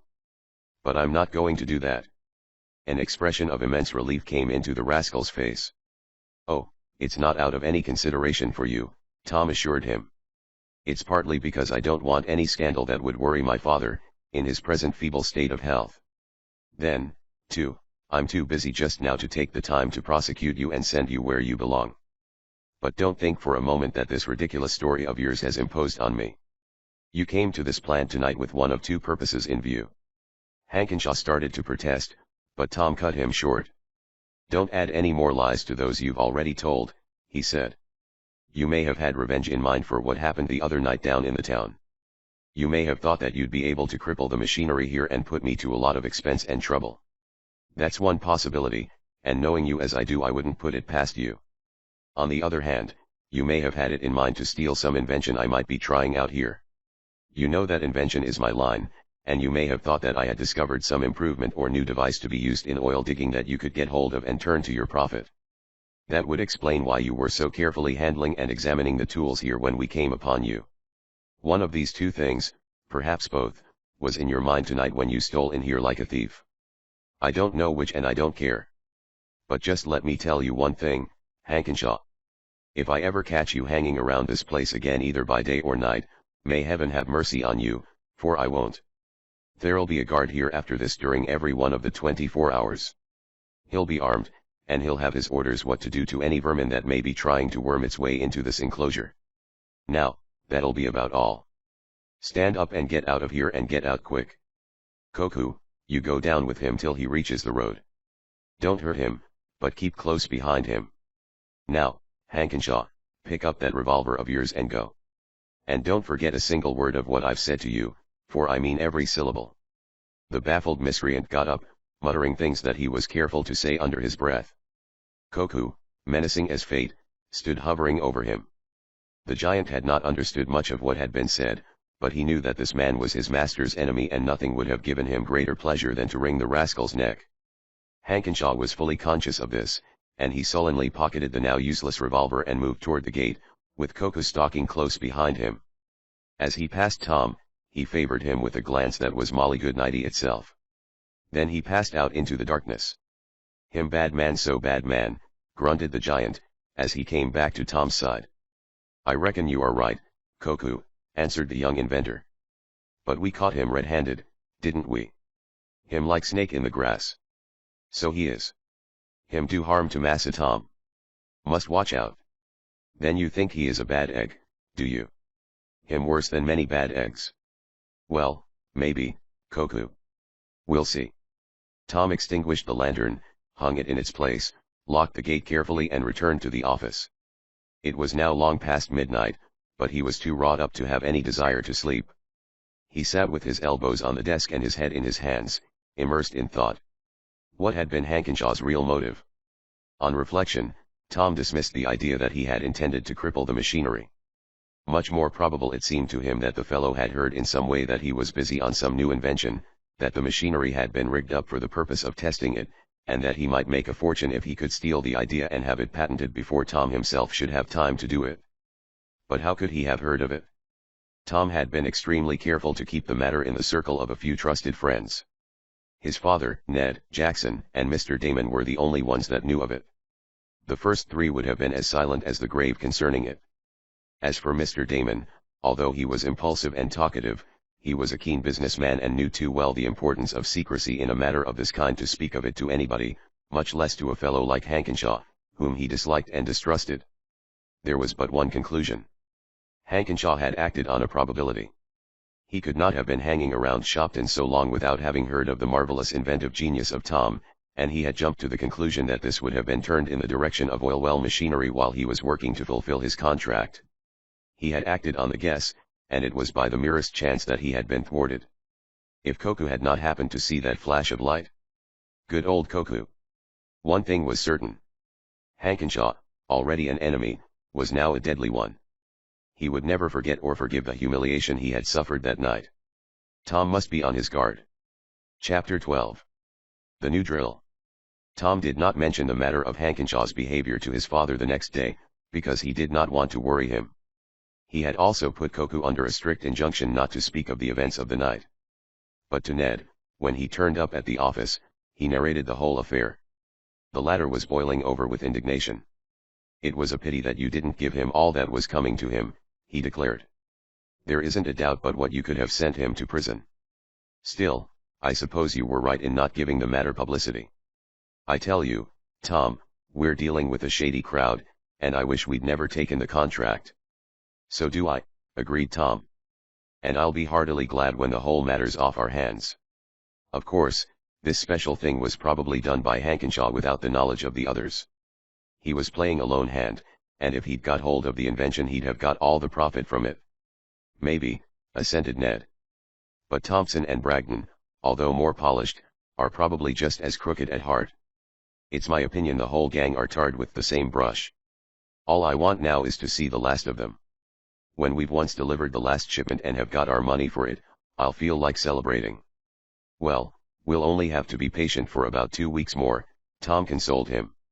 "Jackson agreed with me yesterday that it will take only that time to finish up the contract. By the way, how about that third check for $5,000? It's due now, isn't it?" "Was due 3 days ago," answered Ned. "Late, as usual. I've had to draw on them. Like pulling teeth to get anything out of them. We have to do our work twice over, once in actually doing it and the second time in getting our money for it. But we've got them on the hip now. They've paid so much that it will be more profitable for them now to pay the rest than to cheat us out of it. There's some silver lining to the cloud, anyway," observed Tom more cheerfully. "If it hadn't been for this contract I wouldn't have been thinking about oil and wouldn't have perfected this new idea of mine. We'll forget all about this bother when the money comes rolling in from the patent rights. That is, if it does," he added, with a return to his habitual caution. "No modifications, you old gloomhound," laughed Ned. "You gave yourself away that time. Own up, old boy, you know that you've got a good thing. Come now, don't you?" Tom grinned. "On the level, Ned, I feel pretty sure of it," he confessed. "Of course, there's many a slip between the cup and the lip, and I may be letting myself in for a disappointment. The next few days will tell. By day after tomorrow I'll be all ready to put the new drill to a practical test. It won't take long to know whether it's going to work or not." The next 2 days were busy ones for Tom. He was, too, at high nervous tension, wondering whether his idea would go over big or fail. He had checked and rechecked on his figures, and could find no flaw in them. And figures did not lie. Still, he saw nothing of Hankenshaw. Either the man had left town temporarily or he was keeping carefully under cover. Tom did not care which, as long as the rascal kept out of his way. At last the momentous morning came when Tom was to try out his new drill. A few trusted workmen had been chosen to work the machinery. That was all they were concerned with, and they would be in no position to gauge the meaning of whatever results would be obtained. Jackson was there to help, and Ned and his father were also on hand. The miniature well was started, and for a time nothing was heard but the creaking of the derrick and the chugging of the drill as it worked its way through the soil. Tom, of course, knew the ordinary rate of progress made in well digging with the usual type of drill. But by how much would he be able to beat it? Or would he beat it at all? The morning passed with interest at fever heat. It seemed to Tom that he was making rapid progress. But the results of any 1 hour would not give him a sufficient basis to generalize from. Special circumstances might make the results small or great. The work would have to be spread over several hours before he could reach an average from which he could draw safe and sound conclusions. At noon the men stopped for lunch, but Tom was too much excited to eat. He spent that time in studying the character of the soil through which the drill had been biting its way and the depth that it had reached. The results astounded him. He thought he must have made a mistake in his calculations and went over them again. But no. The figures were correct. Was he dreaming? His father, who had been looking over his shoulder, was equally startled. "Why, Tom," he exclaimed, "do you realize what that means? That's 3 times as much as you could have got with the ordinary drill." "I know," said Tom, in a voice that he tried to keep calm. "I thought I must have miscalculated. Do you see any error in the figures?" "None at all," was the answer. "They're perfectly correct. But it seems almost beyond belief." "Well," said Tom, "one swallow doesn't make a summer, and one test doesn't prove that others will be just like it. Perhaps the soil was lighter and easier to penetrate than it really seems. The real test will come when we strike rock." They struck rock that afternoon, and the way the drill ground and scrunched its way through it was music to Tom's ears. It ate its way with surprising rapidity, which was the more remarkable because the specimens brought up showed it to be of a remarkably hard quality. Here again the same comparative gain was made over the ordinary rate of rock penetration.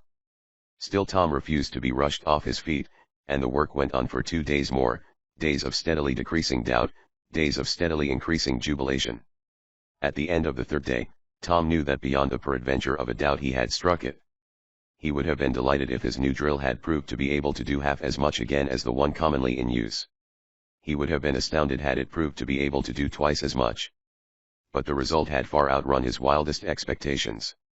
The principle that he had embodied in his new drill had trebled its effectiveness. He had hit on something that was destined to revolutionize the oil industry.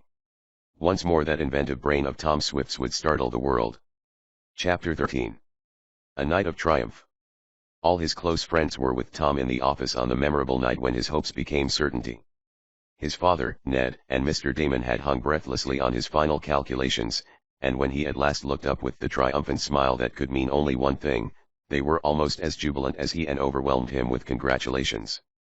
"Bless my oil stocks," cried Mr. Damon, slapping him on the shoulder. "Tom, my boy, you're a wonder. You've got all other inventors tied to the mast and screeching for help," affirmed Ned, as he wrung his friend's hand. "I knew you would do it," said his father quietly, as he wiped his glasses. And to Tom this calm, affectionate assurance was the sweetest praise of all. "Are you sure that the patent has been attended to all right?" asked Mr. Damon anxiously. "You can bet," answered Tom. "We had a wire from Reed and Crawford, our Washington lawyers, today, and they tell us that everything is okay. It doesn't infringe on any previous patent, and the idea of the drill is entirely new. The lawyers themselves think it's great. The next thing, I suppose," went on Mr. Damon, "will be to get in touch with some of the big companies, tell them what your drill can do, give them a demonstration and then lean back and let them bid against each other." "And no," replied Tom thoughtfully, "I don't think that will be the next thing. I'm not quite ready for that." The whole company looked at him in surprise. "Just what do you mean by that?" asked Ned, in a puzzled way. "Why," said Tom, "I've been thinking that I might go down to the oil fields and take a whirl myself at oil well digging. What's the matter?" he added with a grin, "with becoming a magnate on my own account?" There was a chorus of exclamations. None had had the slightest intimation that Tom had been thinking of anything of the kind. "What's put that idea into your head?" asked his father. "I've been reading and thinking so much about oil lately that it's sort of got a grip on me," replied Tom. "I'm eager to see the thing at first hand. Then, too, I want to put the drill to work on a real honest-to-goodness well. I'll be much better qualified after that to talk business to anyone who may want to buy the invention. Then, too, I may find that we can make more money by keeping the invention for ourselves than we can by selling it to somebody. Of course, it's only an idea as yet, and I haven't thought it through. My present impression, however, is that I'll go down there.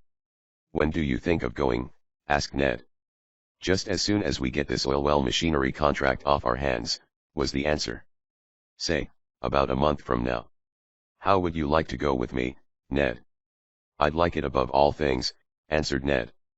I guess we could get things in shape so that the business would go on all right for the few weeks we'd be gone. And your father would be here to supervise things generally. Bless my railroad ticket. I'll go along too, exclaimed their eccentric friend. I always like to keep an eye on what Tom is doing. I've had a hankering, too, for a long time to see what an oil field is like. Count me in on this. That is, of course, if you want me. You bet we want you, said Tom cordially. It wouldn't seem natural if you weren't somewhere within hail. My airplane will easily carry the three of us. Bless my life insurance. No, no, cried Mr. Damon. You young fellows can go that way, but I'm a little too much under the weather just now for that.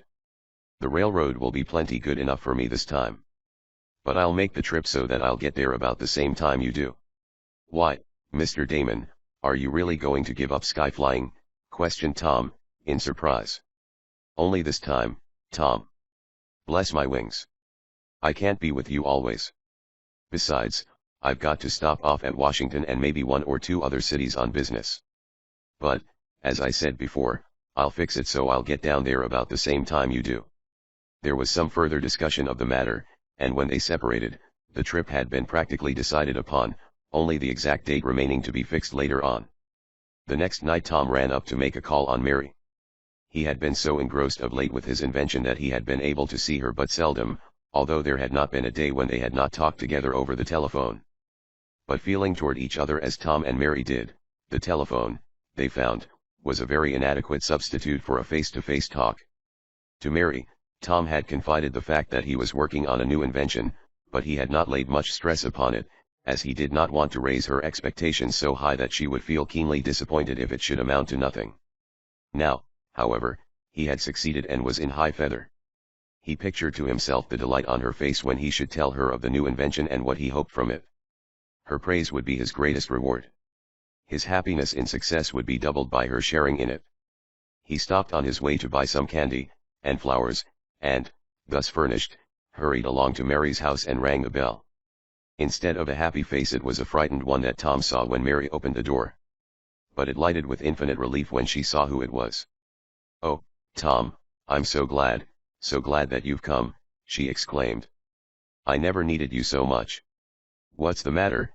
asked Tom, in quick alarm. "Anyone sick?" "No," said Mary. "It's that horrid man, that Hankenshaw.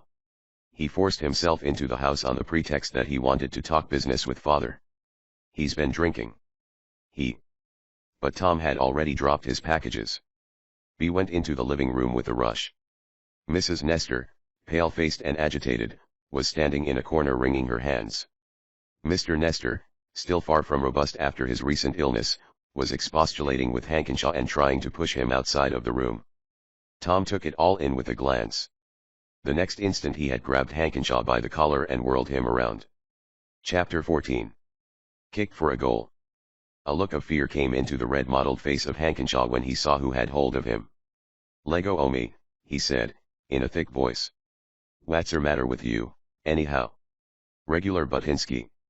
Without saying a word, Tom, with one push of his sinewy arm, shoved the fellow out of the room.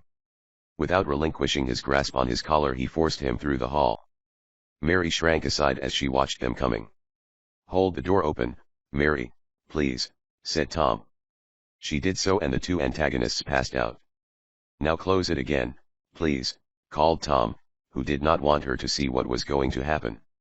The instant the door clicked Tom released his hold on Hankenshaw's collar, measured the distance and gave him a tremendous kick that sent him forward as though he had been struck by a catapult. The man tried to keep his balance, but was unable to do so and went down to the sidewalk on his hands and knees.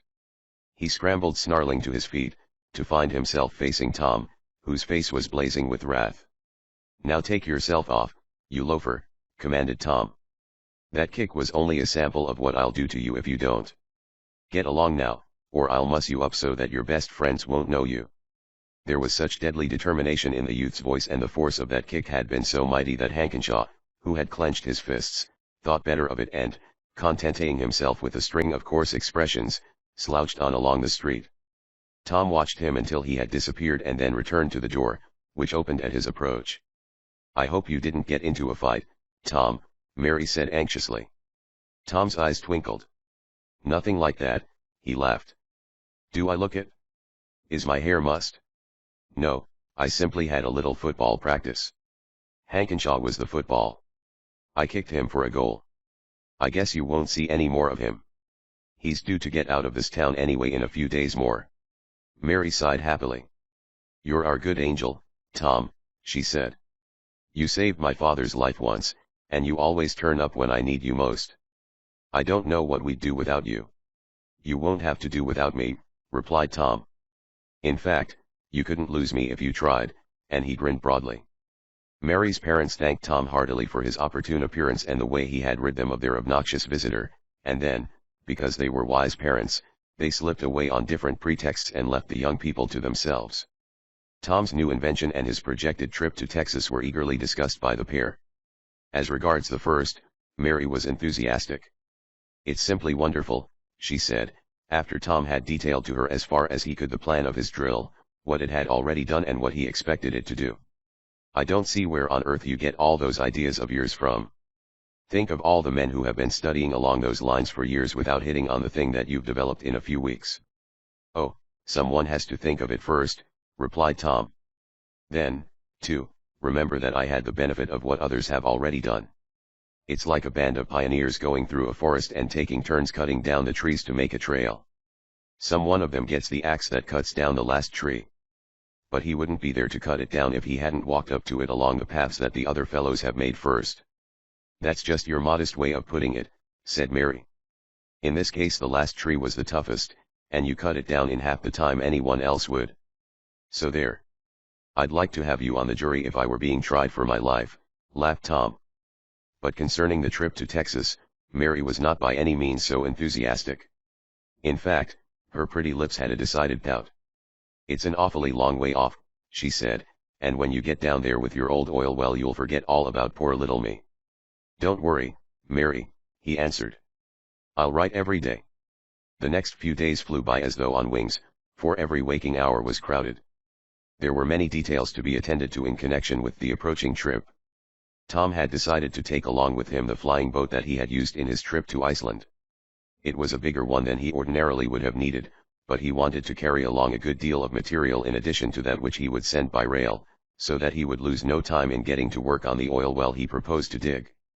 The plane needed a good deal of overhauling to get it into perfect condition, and Tom often found himself wishing that he had a dozen hands instead of only two. Ned, too, had troubles to adjust and was kept as busy, to use his expression, as a one-armed paper hanger with the hives. The contract with the Hankenshaw crowd had been completed and the material was ready for shipment.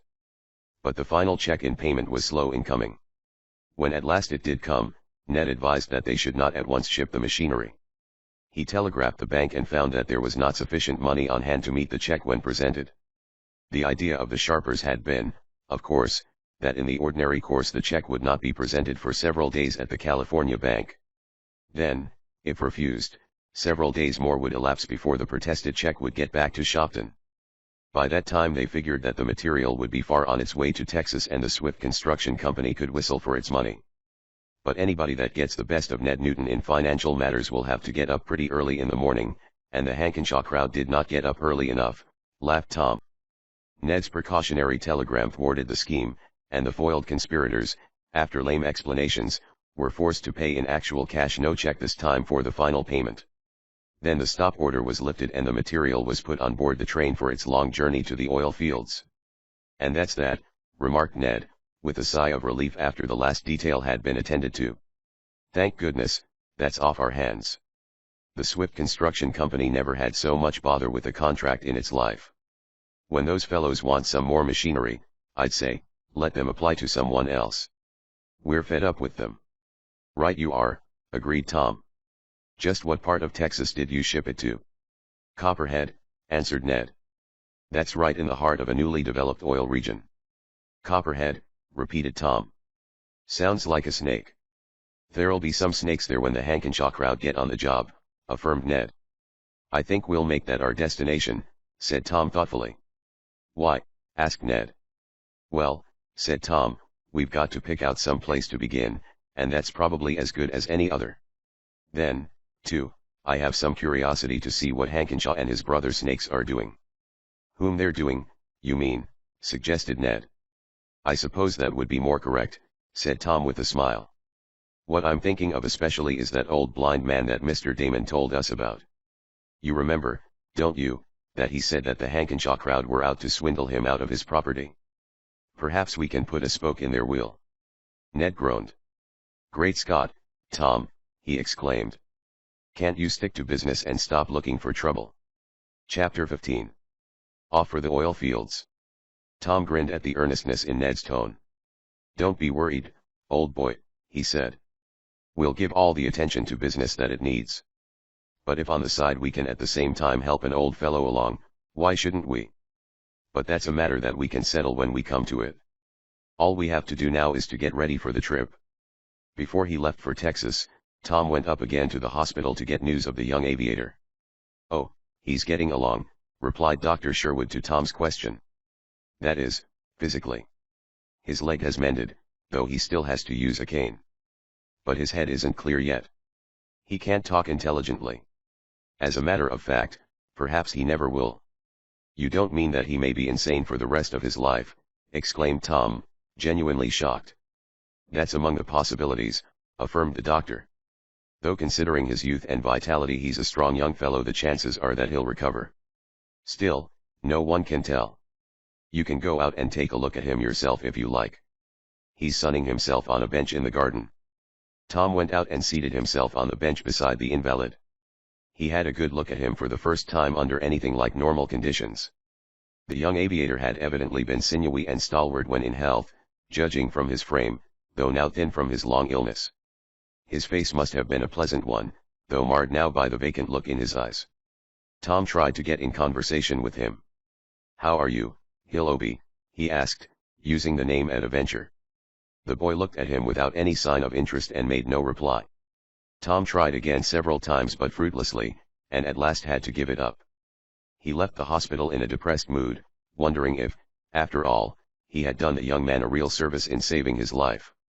Of what use was life without reason? The Swift Construction Company hurried things along, and in about a week Tom was ready for the start. The young inventor had decided to take Coco with him, as his great strength and loyal devotion might prove invaluable. The giant was in great glee and grinned from ear to ear when apprised of Tom's decision, but Rad was thoroughly disgusted. To hev dat big chunk o' beef clutterin' up the plane, he snorted. Don't know what you must be t'inkin' uv, Moss Tom. But don't you see, Rad, said Tom soothingly, trying to keep a serious face, that I wouldn't dare go off and leave this place alone without you to take care of things. How could I have an easy minute unless I could keep saying to myself, everything's all right at home? Rad's on the job. The old Negro bridled up proudly. Guess yo's right, Moss Tom, he chuckled, all his resentment vanishing. Didn't see it dat way befo'. Takes brains to run dis yer house. And when it comes to brains, dat big Grampus Coco ain't there. Nussa, he jes' ain't there.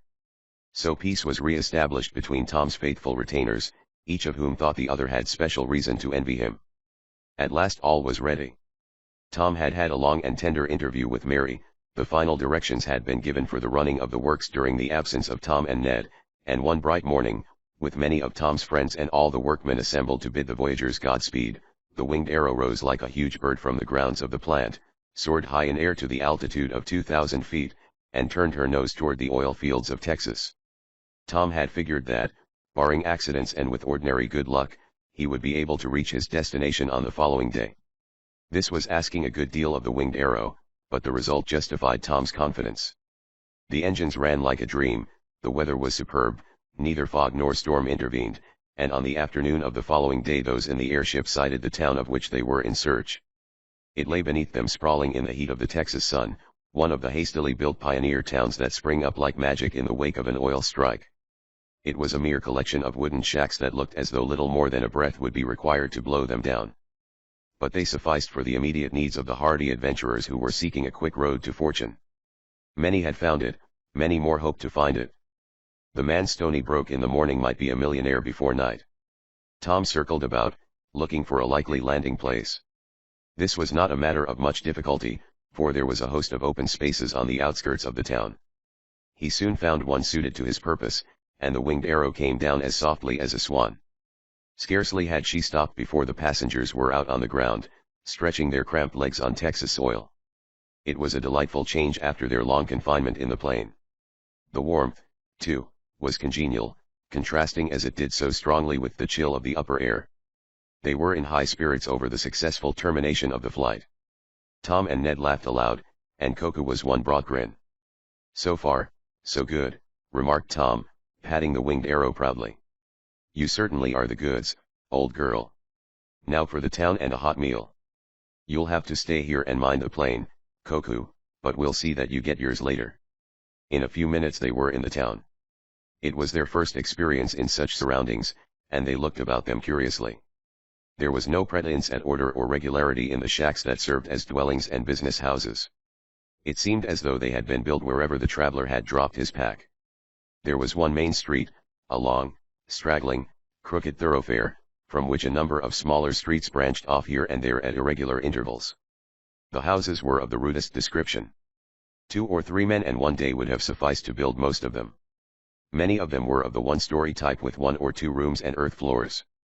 Others, more pretentious, had 2 stories, the lower part occupied for business purposes and the upper floor as a residence.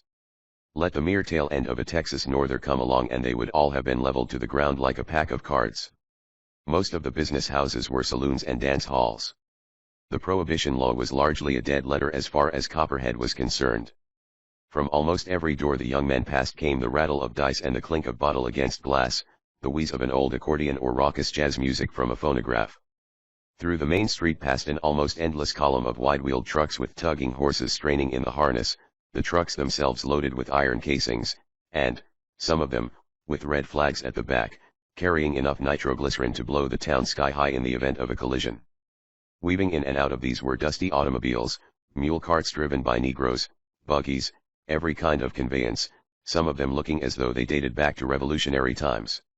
Other vehicles were parked in rows about saloons, on the front porches of which loungers sat in tip-back chairs. And derricks. There were derricks everywhere, some of them in the town itself, in backyards where the precious fluid had been discovered. Some of the buildings were plastered with oil that had spattered against them in a black flood when a strike had been made. And all about the town for as far as the eye could reach rose a multitude of derricks in a perfect forest, towering, some of them, to the height of 80 or 100 feet. Through the roughly dressed multitudes that thronged the principal street, Tom and Ned threaded their way. Airplanes had become common in that locality, and no one paid any especial attention to the aviator suits in which the youths were clad. There was little choice as to restaurants. None of them was good, and it was only a question of which was the least bad. Even this could not be determined at a glance, and the lads finally entered one that seemed to be at least no worse than the others. Nor was there much choice as to food. The rough-looking waiter in a dirty apron told them they could have corned beef and cabbage or ham and eggs. They ordered the latter, which soon made their appearance, accompanied by cups of weak, muddy coffee. Then, while they ate, they looked curiously about them. The restaurant, like all others in the town, was only an adjunct to a saloon, and the sale of drinks was much more profitable than that of food. Before the bar a long line of the thirsty stood. Suddenly Ned nudged Tom. "Look who's here," he whispered. Chapter 16. On the Trail of Fortune. Tom looked in the direction indicated, and among the men standing at the bar saw Hankenshaw. The mottled face was even redder than usual. "Can't seem to avoid that fellow," remarked Tom disgustedly. "He's a regular Jenks." Either Hankenshaw had not seen them or he had not recognized them in their aviators' suits, for he paid no attention to them. He took one drink more and then lurched unsteadily out of the place. Tom and Ned finished their meal and went to the shack that served as post office and telegraph station. Tom sent off messages to his father and Mary, announcing their safe arrival, and then made some inquiries of the telegraph operator, a bright young college boy who was fingering the key to earn some extra money during his vacation. "Is the town of Gobi near here?" asked Tom. "No town of that name in the section," was the answer. "But there's a Gobi farm owned by a man of that name about 4 miles from here." "I guess that's the place I have in mind," said Tom, "though from what a friend of mine told me I thought it was the name of a town." "Is the owner of it a blind man?" "Yes," was the answer. "A nice old fellow he is, too, and he has a daughter that's a perfect peach." "Tell me about him, will you? I understand that he's a northerner who came down to this part of the country to regain his health. Since he came here he's gone blind. I imagine he's had rather hard sledding to get along on his half section of land. That is, before the oil craze began. As far as I can learn, his property is right in the midst of the oil region, and he'll probably be able to sell it at a good price. That is, if he doesn't get cheated out of it. Some of these oil prospectors are a pretty slick lot. They'd steal the penny off a dead man's eyes, and they'd rob a blind man as quickly as they'd take a drink." "I suppose so," remarked Tom. "You say that this farm is about 4 miles from here. Could you give us more exact directions?" The obliging operator could and did, and Tom and Ned hurried back to their plane, taking with them 2 quarts of coffee and a double portion of ham and eggs and rolls that they had put up for the faithful Koku. While the giant feasted, Tom took his bearings, and as soon as Koku had finished they climbed into the winged arrow and turned it in the direction of the Gobi farm. To make a mile a minute was nothing to the powerful plane, and in less than 5 minutes it was hovering over a homestead which answered to the description that the operator had given. It was in slightly rolling country with several hills in the vicinity, differing from the unrelieved flat plain on which Copperhead stood. It was a pleasant place and seemed like an oasis amid the throng of derricks that reared themselves on every side. The house itself was a substantial 2-story structure with a sloping roof. There were white curtains at the windows and a perfect riot of flowers at the front and around 2 sides of the building. The whiteness and the daintiness of the curtains seemed to show the presence of a feminine hand. Tom made a landing about 300 feet from the house. A movement among the curtains showed that the roar of the engine had attracted attention from at least one of the inmates. Leaving Koku with the plane, Tom and Ned made their way to the house. Tom knocked and the door was promptly opened by one of the most charming girls imaginable. She was slightly above medium height, had a perfect figure, beautifully formed features, and wavy chestnut hair and limpid brown eyes. It was evident that the enthusiastic young telegraph operator had not erred when he had described her. To Tom, with his mind and heart full of Mary, she was simply a very pretty girl. To Ned, she seemed a heavenly vision, the sweetest thing he had ever seen. "Does Mr. Gobi live here?" asked Tom, removing his cap. "Yes," was the reply, in a soft, musical voice that completed Ned's undoing. "I am his daughter. Won't you walk in?" "My name is Swift," said Tom, as they accepted her invitation, "and this is my friend, Mr. Newton. We came to see your father on a little business matter. If you will sit down," she said, as she ushered them into the living room and indicated chairs, "I will call him." She vanished, followed by Ned's eyes. Tom, looking at his friend, saw him staring at the door through which she had disappeared. "Hard hit, old boy," he bantered. "Come out of your trance." Ned glared at him, but before he could frame a suitable retort the young girl came back, accompanied by a man whom she introduced as her father. Then she excused herself, flushing a trifle as she caught the all too evident admiration in Ned's eyes. Mr. Gobi was a medium-built man somewhat over 50, with a kindly and intelligent face. He wore a pair of colored spectacles, evidently to cover his loss of sight. The young men took to him at once. After a few preliminary remarks, Tom launched into the object of their visit. He told him that he and a few of his friends had decided to go into an oil venture, and were looking about for a likely spot to commence operations. They had selected the Copperhead district and had noted that his farm was right in the center of the producing field. Did Mr. Gobi care to sell or lease all or part of his property?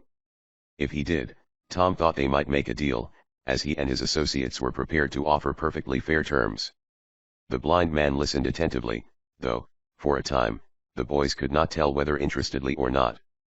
"Well," said he, "it seems highly probable that oil abounds on this farm of mine. All my friends have told me so, and the fact that rich strikes have been made all around it seems to confirm the probability. Then, too, I've had a number of offers from speculators and prospectors. One group in particular have been especially pressing. A man named Thompson with two of his friends have seemed very anxious to make some arrangement. But here Mr. Goby hesitated for a moment. Perhaps it isn't fair to say so, but there's something about them that doesn't seem to ring quite true. What they offer sounds fair enough, but, somehow, I don't quite feel as though I could trust them. My daughter, Carol, who is pretty shrewd, feels the same way about it. I see, murmured Tom, nodding. You see, continued Mr. Goby, after some further talk concerning the offer Tom was prepared to make, I'm at a disadvantage on account of my blindness. So I have to leave most of my business affairs in the hands of an old friend of mine, Judge Wilson, of the District Court. I've referred this Mr. Thompson and his partners to the judge, but for some reason or other they seem reluctant to deal with him. They say that I'm the owner of the property, and they'd rather deal direct with me than through my attorney. But how can I sign papers that I haven't read? To be sure, my daughter could read them to me, but even then I'm not versed in legal matters, and there might be some clause in the contract that would seem perfectly innocent and yet be used to rob me. This farm is all I have in the world, and I have to look out for the future of my daughter. Chapter 17. Closing the deal. You are perfectly right, Mr. Goby, declared Tom. Men who refuse to submit a contract to a lawyer are to be distrusted on general principles. No honest man would object. As far as myself and my associates are concerned, we are ready, with your approval, to submit our proposition to Judge Wilson and have him draw up the papers. That sounds fair, replied the blind man. If you like, I'll have my daughter telephone to the judge and ask him to come over tomorrow. By the way, where are you stopping in town? Mr. Goby had taken a liking to the boys, both so frank and friendly. Why, the fact is, answered Tom, we haven't made any arrangements yet. We just reached here today and came right over. We'll have to fix that up when we go back. You don't need to do anything in a rush, said Mr. Goby heartily. We have plenty of room here, and maybe we could let you stay with us, especially if we come to a deal to work the farm for oil. You might stay tonight, if you care to. And so, a little later, with Carol's consent, it was arranged.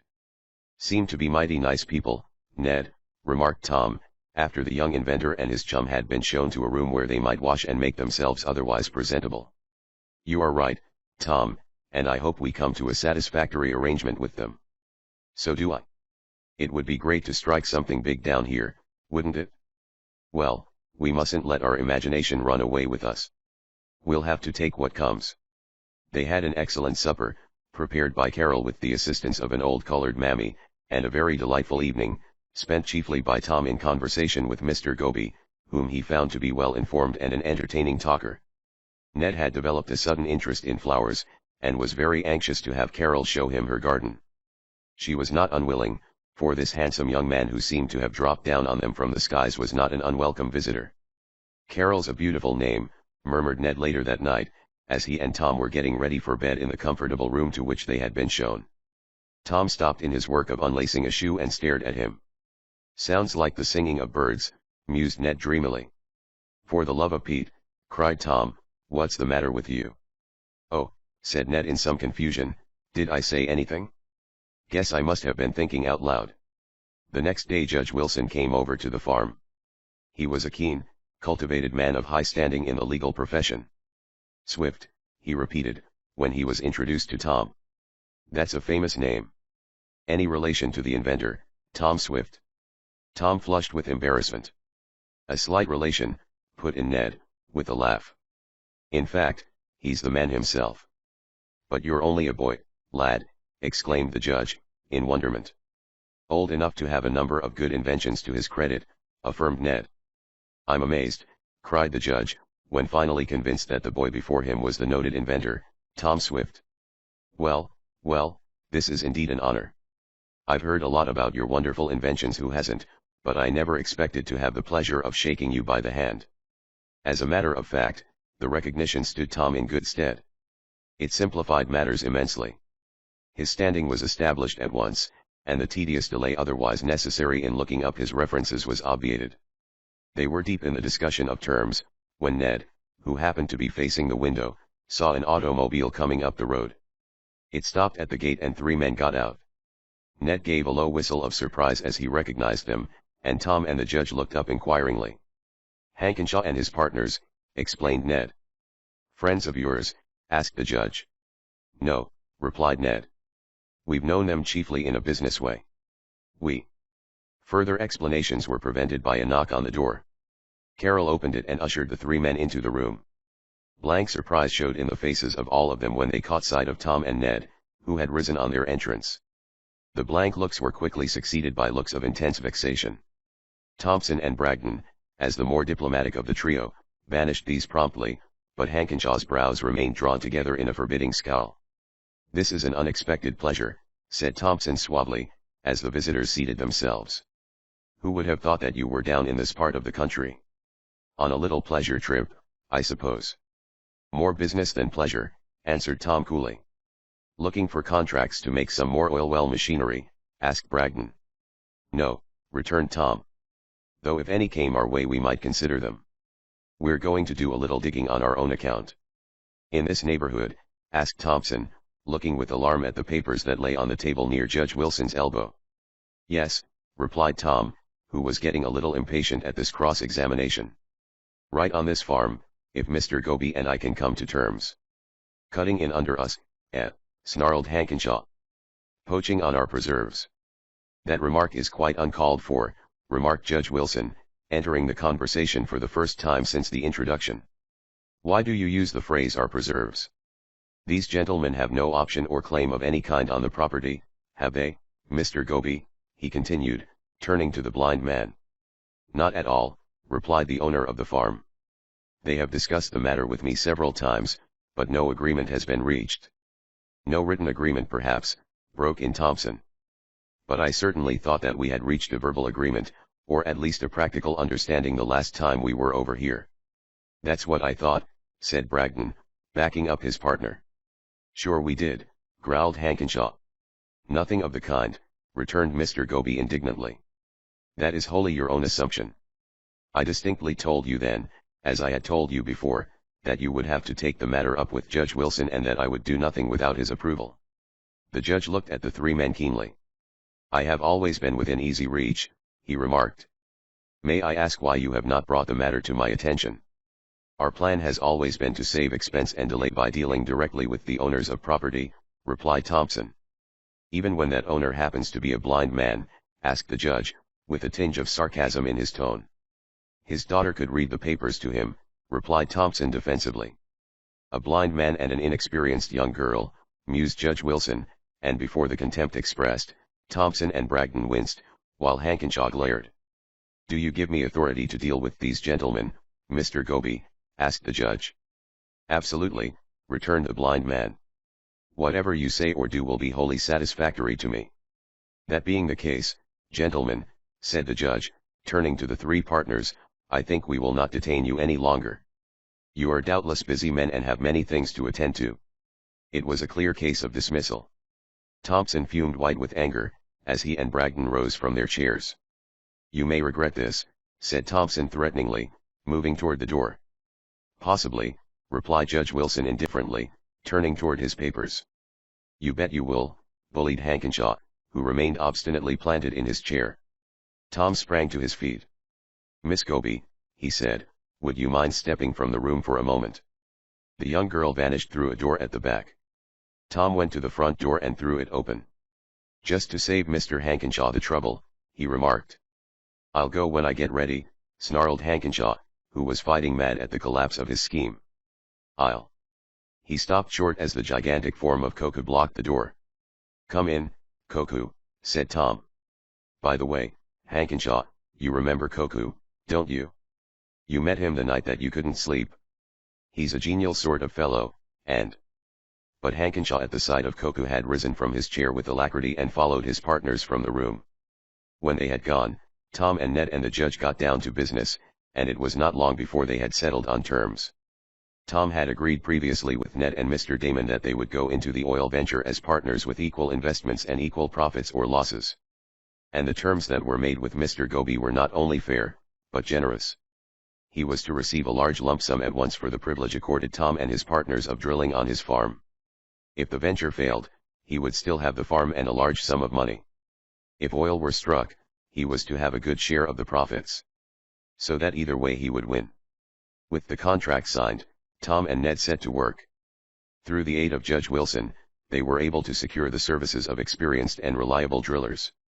Much of their material had already arrived, and other necessaries were secured from the owners of abandoned wells in the vicinity. In a surprisingly short time, a derrick was rigged, the machinery installed, and all was ready for the venture. "Now," said Tom, on the morning they started work, as he patted lovingly his new patent drill, "don't fall down on me. Show me what you can do." While he was busy with these preparations, Tom had not come across any of the Hankenshaw crowd, but from various sources he heard that they were furious at their failure to get hold of the Gobi farm and that they were making dire threats of getting even. But he was too busy to pay any attention to these. He felt perfectly confident of his ability to take care of himself no matter what they might do. "Not so, Mr. Damon. They'll be after us, Tom," said the eccentric man one day, and his manner showed his nervousness. "You bet they'll be after us," put in Ned. "Especially if we strike oil." "We'll keep our eyes trimmed for them," answered the young inventor. "For Hankenshaw especially," he added soberly. He had seen a look in that rascal's eyes that proved the unscrupulous fellow was becoming desperate. Chapter 18. A Test of Courage. At first the well went down rapidly. The earth was soft and sandy near the surface, and with even an ordinary drilling outfit progress would have been fairly rapid. But Tom's newly perfected drill fairly ate its way through the soil, like a gimlet going through a nice soft piece of cheese, as Ned expressed it. They were all delighted with the performance of the new invention, and promised themselves an early and successful strike. But this rapid progress did not keep up long. After the first 100 feet or so, the ground became harder, and they often encountered rocks that slowed up even Tom's marvelous drill. It kept hammering away, though, and gradually thrust through obstacles that would have splintered and shattered any ordinary well-boring outfit. Deeper and deeper grew the hole, and heavier grew the pipe as it was sunk through the earth's crust. The big derrick creaked and groaned, and they had to stop drilling for several days while they added massive beams to the structure to reinforce it. Then drilling was resumed, but as the shaft sank deeper and deeper, and still with no sign of oil, one member after another of the party began to get discouraged. At first they would hardly admit this, even to themselves, but at last the facts had to be faced. Mr. Damon had arrived a few days before the strengthening of the derrick. At first he had been his usual bright and voluble self, but as day followed day even his good spirits died away, and at length he put in words what the others had been thinking for some time past. "Bless my oil cups, Tom, I'm the last man in the world to want to discourage you, but it begins to look to me as though there wasn't a drop of oil on this whole farm except what they burn in the lamps at night." "I must admit that it begins to look that way, as you say," Tom replied. "But don't forget that more than once oil has been struck at greater depths than we've penetrated so far. Why, we're not down 1,000 feet yet, and the famous Spouter well didn't break until they'd gone down to nearly 1,400. Besides, we've struck a softer stratum of earth now, and the old drill is beginning to bite through in fine style once more. That new drill of yours has done wonders, and if you let it go I think it would reach China eventually, but even then it might not strike an oil deposit. Why, bless my good, muscular right arm, if you go down much farther, you'll have to strengthen your derrick again. 1,000 feet of iron pipe weighs something, let me tell you." "Well, if the derrick breaks, we'll build a new one," returned Tom, doggedly. "I've got a hunch that there's oil under this farm, and I want pretty good proof that there isn't before I give up looking for it. Besides, it isn't only ourselves that we've got to think of. Can't you imagine how disappointed Mr. Gobi and his daughter would be if we had to admit failure?" "Yes, and then there's the Hankenshaw gang, too," chimed in Ned. "They'd have the laugh on us good and plenty if we went to all this trouble and then didn't get anything after all. We'd just be saving them the expense of doing the work themselves." "Very true. But you've got to look at this from a business viewpoint," came from Mr. Damon. "Every 10 feet you go deeper now will cost you many times more than the same distance did at first, and if the chances seem all against you, it's better policy to take your losses and get out while you've got something left. That blessed hunch of yours, Tom, may prove to be a very expensive one before you're through." "That's very true, Mr. Damon. But remember that it hasn't cost us nearly as much to drill this hole as it would if we had reached the same depth with the ordinary drilling equipment. I think we'd better add a little more bracing to the derrick and drill through another 100 feet or so. If we don't strike oil here, I want to feel that we did our best, anyway. There may be oil within 10 feet of the drill point right now." Tom's confidence and eagerness were infectious, and while Mr. Damon still shook his head doubtfully and blessed everything he could think of, it was finally decided to carry on a little while longer. Ned, while still unconvinced, did not advance any further arguments against a continuation of the drilling, as he knew how bitterly disappointed Carol would be if they failed in the undertaking. Day followed day at the scene of the drilling, and still there was the same heartbreaking lack of success. Deeper and deeper went the drill, faster now, but still with no result. Finally their supply of pipe ran out, and it was almost a week before they could get more, a week during which Tom paced restlessly about the confines of the farm, counting the minutes until they could resume operations. The time was not entirely wasted, however, as they added some heavy shoring to the derrick, together with some new crossbeams to support those that were bending and splitting under the tremendous strain. In drilling for oil, as the drill bores a hole through the earth's crust, lengths of wrought iron pipe are lowered into the hole to keep the earth from caving in and filling the shaft. When one length of pipe, usually 12 to 15 feet, is all the way in, another length is coupled onto it, and this in turn is sunk as the drill goes deeper. Now, the entire weight of this pipe is supported by a wooden or, in some cases, steel framework, which is erected over the boring. One length of 4-inch pipe is not such a trifling weight, and when dozens of these lengths are coupled together, their combined weight becomes enormous. Quite often the pipe or its supports will break, and then the whole length drops down into the hole and has to be fished out again before operations can be resumed. This is often a very difficult job, and may hold up progress for many days. In the feverish rush to get the shaft sunk, derricks are often overloaded until they fall under the strain, often badly injuring or killing the workmen, and in any event causing delay and expense. Tom and his friends had guarded as far as possible against these accidents, and so far had had no trouble in that direction. But with every length of pipe that was added to that already in the hole, the chance of an accident grew greater.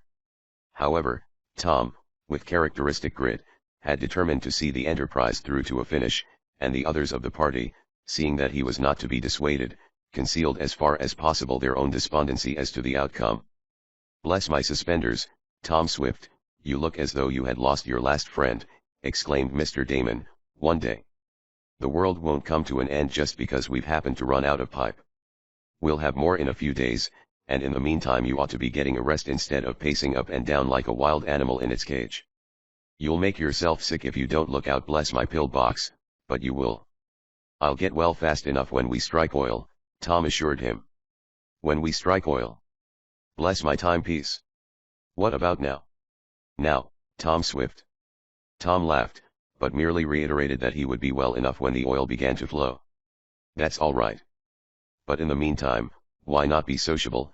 came from Ned, as he linked his arm with that of his friend. "You take hold of him on the other side, Mr. Damon, and we'll trot him up to the farmhouse and give him a good home-cooked meal. In other words, we'll feed the brood." Chapter 19. On the verge. In the big comfortable kitchen of the farmhouse a delicious supper was being prepared, and Carol was busily engaged in setting the good things on the table when Tom, Ned, and Mr. Damon entered. She had seen them coming, but had immediately retreated from the window when she saw Ned looking in her direction, and now tried to pretend that she had not been on the lookout at all. But Mr. Damon was not inclined to let her off so easily. Although he had known the Gobies but a few days, the jovial and eccentric man already seemed like an old friend of the family, and was very popular with them. "I thought I saw you at the window, Carol, as we came along," he said with a mischievous twinkle in his eye. "Were you looking for anyone in particular?" "No, not at all. I just happened to glance out, and there you were coming along.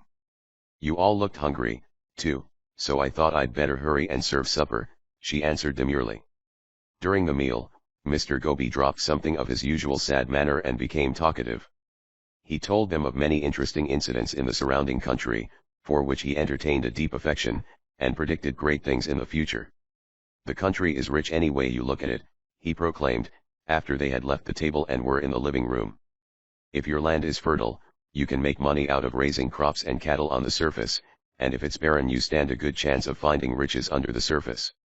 My son always used to say that you were bound to do well with it one way or the other, and I guess he was right." "Bless my posterity," cried Mr. Damon. "Your son? Why, I didn't know you had a boy. Neither you nor Carol has ever mentioned him. Tell us about him." Mr. Damon was all interest, as were also the others. "Oh, yes," replied Mr. Gobi. "I have a son, and a fine big fellow he is. But he hasn't been home for a long time now. He hasn't even written lately. I guess he must have forgotten his father and sister," and there was a note of sadness and longing in the blind man's voice. "Sometimes the young people get so interested in the outside world that they don't realize how long the time seems to the folks at home," said Mr. Damon sympathetically. "What is your boy doing, Mr. Gobi?" "That's just what worries me more than anything else. He's gone fairly crazy over airplanes, and the last we heard of him he was flying one for some inventor who was developing a new type.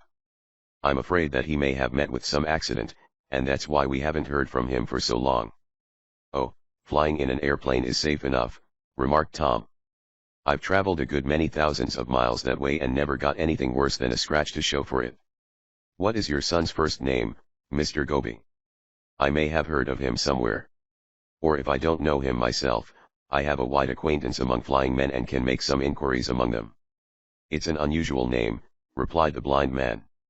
"But it's one that his grandfather carried before him, and so we gave it to him. His full name is Hit Gobi." "Hit Gobi," Tom repeated, with a puzzled look on his face. "I don't think I ever heard the name before, and yet there is something familiar about it." "Same here," remarked Ned. "Hit Gobi. Hit Gobi. Say, Tom," he added, with sudden excitement, "do you suppose it could be the aviator we rescued in the woods? You know, we thought he said his name was Hilobi, but he was half unconscious and it might have been Hit Gobi." "By George, I believe you're right," replied Tom, jumping to his feet in great excitement and beginning to pace the room. "We'll have to wire to Shopton right away and find out." "Bless my shoelaces," gasped Mr. Damon, and then sat staring about him. "What do you mean? What happened to my son?" demanded the blind man, in great agitation. He had risen to his feet and stood trembling, his face the color of ashes. Tom sprang to his side and supported him as he swayed dizzily. "You said that he was half unconscious when you rescued him," cried Carol, sudden tears in her eyes. "How did he get hurt? How badly was he hurt? Oh, tell us quickly." "Don't be frightened," said Ned quietly, taking her hand.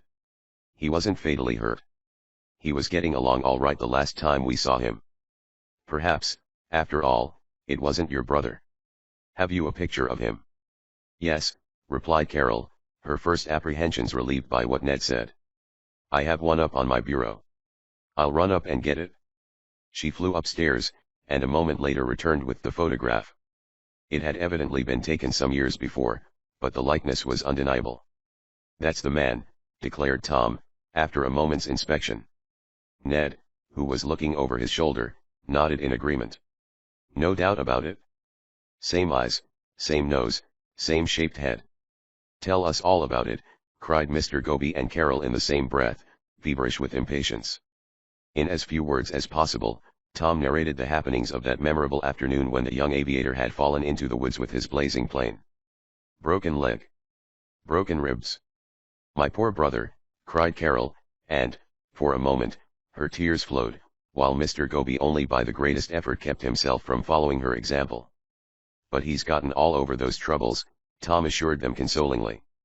"The last time I saw the head physician of the hospital he told me that both leg and ribs had healed perfectly."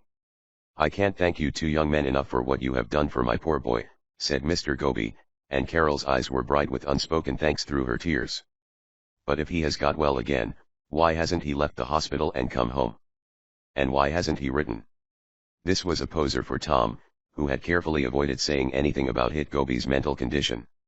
That, he felt, would be almost equivalent to a death blow. He almost began to regret that the matter had been mentioned at all. "Oh, there might be a dozen reasons for either of those things," he said evasively. "In the first place, they might keep him at the hospital even after the breaks had mended until he had fully gotten back his strength. But I'll tell you what I'll do. I'll telegraph the first thing tomorrow morning from Copperhead to the hospital and find out just how matters stand." Nothing else was talked of that night, and the boys had to answer questions bearing on every little detail of the young aviator's rescue. They glossed over their own part of the work as much as possible, but Mr. Gobi and Carol overwhelmed them with thanks for the part they had played. Tom and Ned had heavy hearts, however, when at last they found themselves alone in their room. They looked at each other gloomily. "How can we ever tell them if it turns out that the boy has lost his mind?" groaned Tom, in a whisper. "In that case, it would be 1,000 times better if he were dead," responded Ned gloomily. But we've got to buck up and hope for the best. It's a good while since we saw him, and by this time he'll perhaps be all right in mind as well as body. At any rate, we'll know by tomorrow night. The first thing after breakfast the next morning, Tom, in the Winged Arrow, flew over to Copperhead. There he dispatched a telegram to Dr. Sherwood, asking him to tell him the whole truth, whether the news was good or bad, about young Goby's condition, and to wire him, if possible, so that he could get the message by noon. He had a considerable amount of business to transact in Copperhead, and he was glad that he had, as it occupied the time and made the waiting more endurable. But by noon he was back in the telegraph station, only to be told that no message had come for him. He waited around for nearly an hour, fairly consumed with impatience.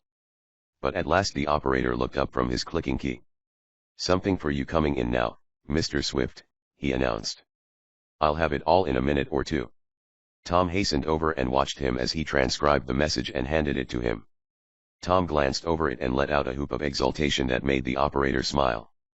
Then he rushed out and jumped into the plane and sent it whizzing over to the Goby farm. Carol had been on the watch for him, and came running out of the house to the open space where he made his landing. A glance at his face told her that he was the bearer of good tidings. Had it been anything of less importance, Tom might have teased her a little before he told her. As it was, he thrust the yellow slip in her hand as soon as he reached her side. She read it eagerly, pressed it to her heart, and then, with a word of thanks, hurried to the house.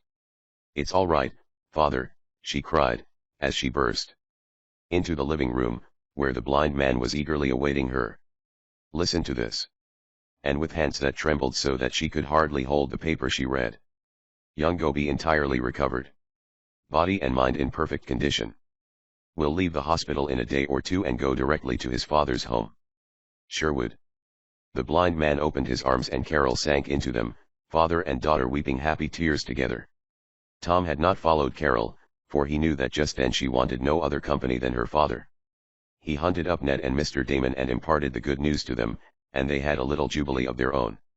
At the well, however, things were not going so happily. The new supply of pipe and couplings had arrived, and Tom had started the drill again, but still they seemed as far as ever from oil. For 2 days more the drill laid steadily down, and length after length of pipe was engulfed in the deepening hole. They had now penetrated the earth's crust to a distance of 1,300 feet without a sign of oil, and anyone with less than Tom's indomitable courage would have quit the seemingly hopeless struggle in weariness and disgust. But Tom was not yet ready to acknowledge himself beaten. "We'll go down another 100 feet, he said, while Mr. Damon shook his head and even Ned looked gloomy and downcast. "I know we can't go on forever, and if we don't strike oil in the next 100 feet I'll own up that we're beaten and we'll have to make the best of it. 1,400 feet will be our limit. And I guess that won't be so bad, even if we don't reach oil. We can say we died game, anyway. Why, bless my eyes and ears, Tom Swift, I must say I have more admiration for your grit than for your judgment," cried Mr. Damon. "If he had taken my advice and stopped 2 weeks ago, think of all the money we'd have saved, not to mention the time and worry." "I think we're foolish to go another 100 feet, grumbled Ned. "But I know that if his heart is set on it, nothing we can say will change him, Ned," resumed Mr. Damon. "I wish you luck, my boy," he went on, turning to Tom. "But it looks dark and dreary to me." "Well, I'll stick it out, anyway," replied Tom doggedly. "The drill is going fast now, and it won't take us more than a few days at most to go that extra 100. I'll promise to quit then, but not an inch sooner." This conversation took place just before the men knocked off work at noontime. They were a disgruntled crew, for they had all set their hearts on striking a gusher, and were almost as downcast over the prospect of failure as Ned and Mr. Damon. After lunch they gathered around to resume work in a mechanical manner, and Tom could easily see that they had given up hope. The drill was set in operation once more. It had been going only a short time. Suddenly a far-off rumbling sound came up the shaft. At the same time a pungent odor of raw petroleum came drifting out of the boring. In a second all was wild excitement. "We're close to oil, sir," exclaimed the foreman of the drilling gang. "A few more strokes of the drill, and we'll be through into it. Better be ready to cap the well before we go any farther." Tom was about to issue the necessary orders, when suddenly, deep under the earth's surface, there was an explosion that rocked the solid ground on which they stood. From the boring came a whistling sound, resembling the escape of steam under high pressure. Chapter XX. Capping the Gusher. For a moment the men about the well stared at one another in silent consternation. Then, "Watch yourselves," yelled the foreman. "There's oil coming, and coming fast. Get the capping rigging ready, men, and move lively." The hissing sound grew louder. Suddenly the drill came hurtling out of the well, impelled by the tremendous pressure behind it, and shot through the heavy beams of the derrick as though they had been cardboard. Following the drill came a shower of sand and small stones. Those about the well were forced to race for shelter until the last of the debris had been blown out by the force of the escaping gas and the shower ceased. Then the men came racing back, bringing with them the valve and clamps that were to be used to cap the well after the oil started to flow. As yet, nothing had come from the well but gas, but they knew the oil could not be far off. Under the terrific pressure of the outflowing gas, the heavy derrick began to crumble, and in a short time the whole upper part of it came apart and the stout timbers were whirled aloft and scattered far and wide like so many matchsticks. The hissing grew louder, and a heavy rumbling sound vibrated along the pipeline, growing steadily louder and more menacing. In a few minutes more the sound had reached a huge crescendo, and then, with a shriek like that of an imprisoned demon liberated, the oil reached the surface and shot 100 feet into the air in a huge, writhing black geyser that flared out at the top and deluged everything within a radius of hundreds of feet with raw glistening petroleum. As the oil fell, it rapidly collected into large pools, and started running off in every direction where there was a slight slope. For a few seconds after the tremendous fountain started, Tom stood almost petrified by the magnitude of the spectacle. But the sight of the precious oil running to waste in such huge quantities galvanized Ned and Mr. Damon into action. Mr. Damon danced around, wild with excitement. "Bless my oil drill," he shouted. "We've struck it! We've struck it! That wonderful drill of yours has done the trick," cried Ned, wringing his friend's hand. "We've got the oil," said Tom, who, though pale with excitement, still kept his head. "The thing to do now is to save it." The capping outfit with which they hoped to stem the tremendous force of the Gusher was of a special design that Tom had worked out. It consisted of an extra heavy gate valve set in a cast steel framework, with heavy steel clamps for holding the entire assembly to the end of the well pipe. In addition to the actual valve and holding mechanism, Tom had contrived an ingenious screw mechanism with which to place the valve over the stream of oil. "Get busy with that valve," shouted Tom, his voice rising high above the din. This was no easy task. In many similar wells, attempts had been made to imprison the oil with heavy timber boxes and framework, but the force of the oil stream is so great that these devices were usually shot up bodily into the air, and only came down in the form of kindling wood. Tom knew this, and in designing his capping mechanism had placed his reliance on steel as being the material best suited to withstand the strain. Now the time had come when his mechanism was to be put to the test. The riggers soon had the valve and clamping framework as close to the well as they could get, also the sliding carriage, with its rails bolted to concrete foundations that had been prepared for it previously. Everything was now ready for the test, and in feverish excitement they prepared to move the valve over the well. "Steady, men, steady," shouted Tom. The spray of oil and vapor was so dense near the well that it was impossible to get closer than about 25 feet and breathe. As it was, every man of the party was soaked and drenched with the clinging oil. Their clothes hung limply about them, and were so saturated and heavy that it was difficult for them even to move. "Keep your heads, boys," cautioned Tom, who was now as cool and self-possessed as ever. Tom had foreseen that his apparatus would have to be worked at some distance from the well, and he had provided a long handle made of piping, which was connected to the screw mechanism. Now the foreman and several of his men began to turn the screw, and the valve moved slowly toward the roaring, spouting stream of oil. It seemed almost incredible that any mechanism devised by man could withstand that tremendous force. Some of the men actually expected to see the heavy steel castings bent and broken as easily as a man would snap a stick across his knee. But Tom's designing had been thorough, and he had personally superintended the construction of the mechanism from his plans. Everything was extra heavy and of the best obtainable quality, as it had need to be for such an undertaking as this. When the valve reached the casing, it held true to its place, and the shaft of oil was diverted slightly to one side. The men held their breath as with anxious eyes they followed the progress of the valve across the casing. Slowly but steadily the drilling crew turned at the screw, slowly the valve moved onward over the casing. The stream of oil roared and hissed as it writhed and twisted about this obstacle, and seemed to be trying to tear it bodily from its anchors. A heavy spray filled the air, and although the men at the screw were half browned in oil, they stuck gamely to their post. Farther and farther the column of oil bent, smashing against the steel that barred its path as though determined to destroy it by the force of its mighty onrush.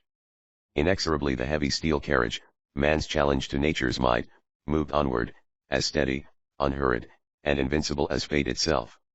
Now the column of oil was deflected at an acute angle, farther and farther, until suddenly it divided into two columns, one roaring straight upward again through the valve, while the other was deflected more and more toward the horizontal. "It's working all right," cried Ned exultantly. "Seems to be," agreed Tom, watching like a hawk. Gradually the vertical stream, thin at first, became thicker and heavier, and the other stream grew thinner, until finally the entire shaft of oil was roaring and rushing through the open valve. Tom and Ned shouted and cheered, while Mr. Damon blessed everything he could think of. "Bless my dividends," he cried. "Tom, my boy, you're a wonder worker, a magician." "I knew you'd do it, old boy," exclaimed Ned, as he clapped his chum on the shoulder. "It does look as though we'd won out," admitted Tom, less exuberant but no less excited than his friends. "But now let's see if the valve will hold when we close it. The pressure is going to be something fierce." The drillers were hardly less elated, and shouted and pounded each other unmercifully. Then they fell to work again, and soon everything was ready for closing the valve. Tom had made another long handle to connect with the will of the valve, but he was too impatient to wait for this to be used. Drawing a long breath, he dashed through the spray of oil close to the well and started turning the hand wheel that operated the gate valve. From a circular column, the shaft of oil assumed a crescent shape, growing narrower as the gate closed. Thinner and thinner grew the stream, until at length the valve was entirely closed. Then there came a tense moment of waiting. With the tremendous pressure of the imprisoned oil backing up against it, would the valve mechanism stand the strain? Would the framework supporting the valve hold? Chapter XXI. The Inquisitive Stranger. Every man stood tense, eyes riveted on the valve. Attached to the lower part of the capping mechanism was a pressure gauge. As the valve closed, the needle of the gauge began creeping steadily around the dial. When the valve was completely closed, the pressure mounted steadily. 500–700 pounds to the square inch, and still the needle moved around the dial. When it finally came to rest, it indicated a confined or rock pressure in the well of 950 pounds per square inch. "Will she hold?" asked Ned anxiously. 5 minutes will tell," answered Tom. Tom had designed his capping mechanism with a generous allowance for overload, and he had no fear of failure, but to the others it seemed incredible that anything could withstand such a tremendous pressure. But as the first anxious moments of waiting passed and nothing happened, their tense nerves relaxed and they ventured to draw long breaths again. Tom and Ned and Mr. Damon shook hands solemnly, and then in turn shook hands with the drilling boss and each member of the crew. Then, as every man was almost exhausted with his strenuous efforts and the well was safely brought in and capped, all work was discontinued for the time. "Guess we'll call it a day," said Tom. "And the best day's work you've ever done," exclaimed Ned. "Bless my shower bath," cried Mr. Damon. "We're as black as coal heavers. Better go and clean up. And these clothes of ours are done for. Guess we can afford to buy others now that we're oil magnates," chuckled Tom happily. The roar of the Gusher had been heard for miles around, and in a few hours people were coming from every direction to view the new strike. Automobiles, wagons, and buggies came in a constant stream to the Gobi farmhouse, and thence to the scene of the drilling. Veteran oil men were amazed to find the new well already capped, and had it not been for the pools of petroleum and the dripping trees in the vicinity, they would have doubted that oil had really been struck. Usually when oil is struck a week or more 13 spent in designing and making a capping device, while the oil runs to waste, or, at best, is partially reclaimed by pumping it out of the hollows where it has collected. Tom had steered clear of this folly, and when the emergency came he was properly equipped to meet it. The doubts of the visitors were soon dissipated, especially after they viewed the pressure gauge, which now indicated 975 pounds to the square inch. "Can she stand it?" was the question on every lip. Tom himself was somewhat worried over this mounting pressure, as he knew that if it kept increasing indefinitely no mechanism could withstand its force. But the pressure never went higher than 978 pounds, and when they later got the well to delivering oil regularly, it dropped somewhat. The news of the strike soon spread beyond the neighboring towns, got into the papers, and became a subject of nationwide interest. Newspapers published front-page stories of the new Gusher, and in a few days there was a rush of speculators and wildcatters from all over the country. There were also many representatives and buyers from big oil companies, who were anxious to buy the Gobi farm at almost any figure, and also the adjoining land. Tom, Mr. Damon, and Ned, however, had not been idle in the days following the strike, and they had quietly bought up large tracts of land, on most of which they had had options before oil was discovered. They sold out a few of the smaller of these holdings, and received enough from them to pay all the cost of the drilling and leave a handsome sum besides. One day a keen-eyed businessman separated himself from the group of people who were usually to be found about the well, drawn there by the fascination that always attaches to an oil strike, and introduced himself to Tom. The card he tendered showed that he was the Texas representative of one of the biggest oil companies in the country. "Struck it rich, I see," he remarked, with a smile. "From the way that well came in, it promises to be one of the biggest gushers in the section. Let's see, how long have you been digging?" Tom mentioned the date on which he and his companions had started work. "Ah," said the stranger, after a moment of mental figuring, "then I gather that you must have dug down 400 or 500 feet before you struck oil." "More than that," replied Tom. 1,400 feet is nearer the figure." The newcomer looked bewildered. "Then I must have misunderstood you as to the time you started drilling," he remarked. "I guess not," said Tom, repeating the same date as before. "Oh," said the man. "I suppose you must have worked in 3 shifts, day and night," he added. "No, Mr. Blythe," replied Tom, with a glance at the card he held in his hand. "We've had only the ordinary day crew." "Then," returned Mr. Blythe, "you must have worked in softer soil than I knew was to be found in this section of Texas. Perhaps you didn't come across rock of any account." "On the contrary," replied Tom, with secret amusement, for he had fathomed the cause of his interrogator's perplexity. "My foreman tells me that we had to bore through some of the most stubborn rock that he has come across in his long experience. And the specimens we brought up confirm this." Mr. Blythe threw up his hands in a gesture of amazement. Tom's sincerity was apparent, but what he said seemed incredible. "I give it up," he exclaimed. "According to all precedent in this oil field, you couldn't possibly have gone down more than 500 feet at the outside in the time and under the conditions you mention. What's the answer?" "The answer is that in digging this well I've used a drill hitherto unused, one of my own invention," replied Tom. In an instant Mr. Blythe was aflame with excitement. Chapter XXII. Rad turns up. "You invented it yourself," cried Mr. Blythe. "And you've dug this well in a third of the time that the ordinary drill requires. Why, Mr. Swift, do you know that you have made one of the most important inventions of this century? Where is the drill? Can I look at it? Have you patented it? Is it for sale? Are you open to a proposition?" The questions came tumbling from him one after the other in a way that showed plainly how this astute businessman had been shaken out of his customary calm. His agitation helped to confirm Tom's own conviction that he possessed a fortune in his drill. And since he had it, he was in no haste to let it go to the first bidder. Others would want it too, and he had determined to let them bid against each other. He was not to be rushed off his feet. "I can't go into that now, Mr. Blythe," he said. "In the first place, I have my hands full in arranging to get my oil to market. Then, in such an important thing as the sale of my patent, if I should determine to sell it, I must think things over carefully." Mr. Blythe urged and argued, but Tom was not to be shaken. "Promise me this then," said Mr. Blythe at last. "Promise that you won't make any disposition of it until I have had a chance to get in touch with my company and they have had an opportunity to make you an offer." "I can't make promises," replied Tom. "Not if I pay you a handsome sum down for your promise to wait 3 days before you commit yourself to anyone else," asked Mr. Blythe, drawing out his checkbook from his pocket. "That doesn't put you under any obligation to accept our offer. You can refuse that offer if you like. It simply gives us 3 days' time to get in a bid." "Put up your checkbook, Mr. Blythe," replied Tom, with a friendly smile. "I don't want to be bound in any way.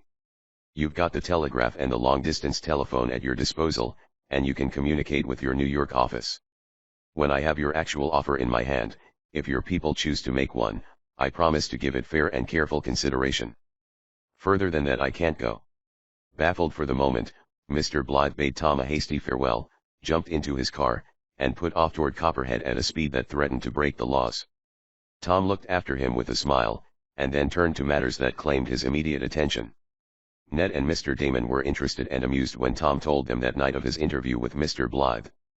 "Bless my prophetic powers," cried Mr. Damon. "I told you they'd all be crazy to get hold of it." "Let them worry," said Ned, with a grin. "It will be good for their souls." Later Tom gave them a bit of news. "I'm expecting Rad down here tomorrow or next day," he remarked.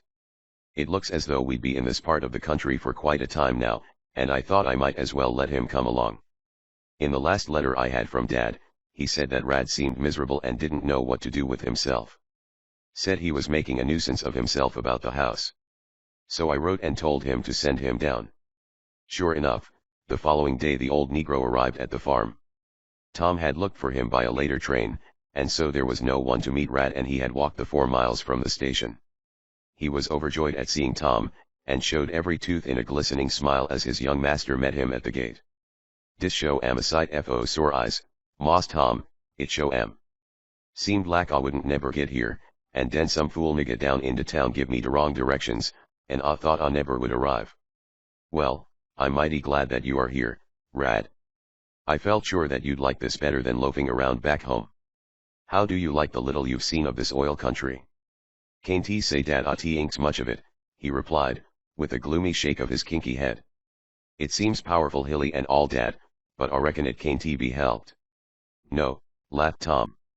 "These hills look as though they had been put here to stay.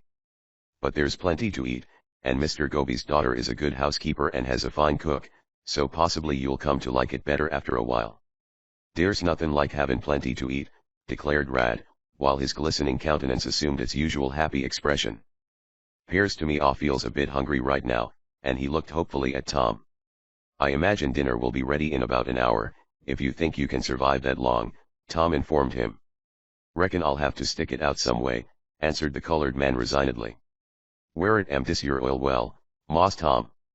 Does you let a bucket down into it and tote up some oil when you needs it?" "Not exactly," answered Tom, with a grin. "The hard thing to do with this well is to keep the oil in. For some reason or other, it seems very anxious to escape. It was spouting up 100 feet into the air the day we tapped it." Rad rolled his eyes in astonishment, but was too overcome to make any remark. When Tom showed him the capped well, he was visibly disappointed. It is hard to say what he expected to see, but evidently the quiet appearance of the well did not impress him much. "I thought dat dis your well would be raisin' all kinds o' ructions, but it looks just as peaceable as can be," he observed. "A fool nigga down at the depot told me it made a noise dat a feller could hear fo miles and miles, but I don't hear even a wisp of it. Reckon dat man muse have been jest a plain, ornery prevaricator. The trouble is, you arrived too late, Rad. You should have been here the day the well started. But don't let that worry you. There's apt to be plenty of noise and excitement around here before we see Shopton once more. I heard today that the Hankenshaw crowd is out after our scalps, and we may have our hands full with them before long." That Koku and Rad were glad to be reunited goes without saying, though they were soon engaged as lustily as ever in their vociferous but harmless verbal battles. Tom had received word that morning from a friend in Copperhead that the Hankenshaw gang were furious over the news of his successful strike, and had sworn to get even by hook or crook. Tom was not sure that this warning should be taken seriously, and yet it might be well to be on his guard, so that afternoon he and Mr. Damon and Ned had a conference to discuss the matter.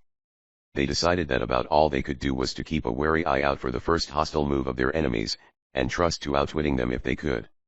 "I don't exactly see what they could do," mused Ned thoughtfully.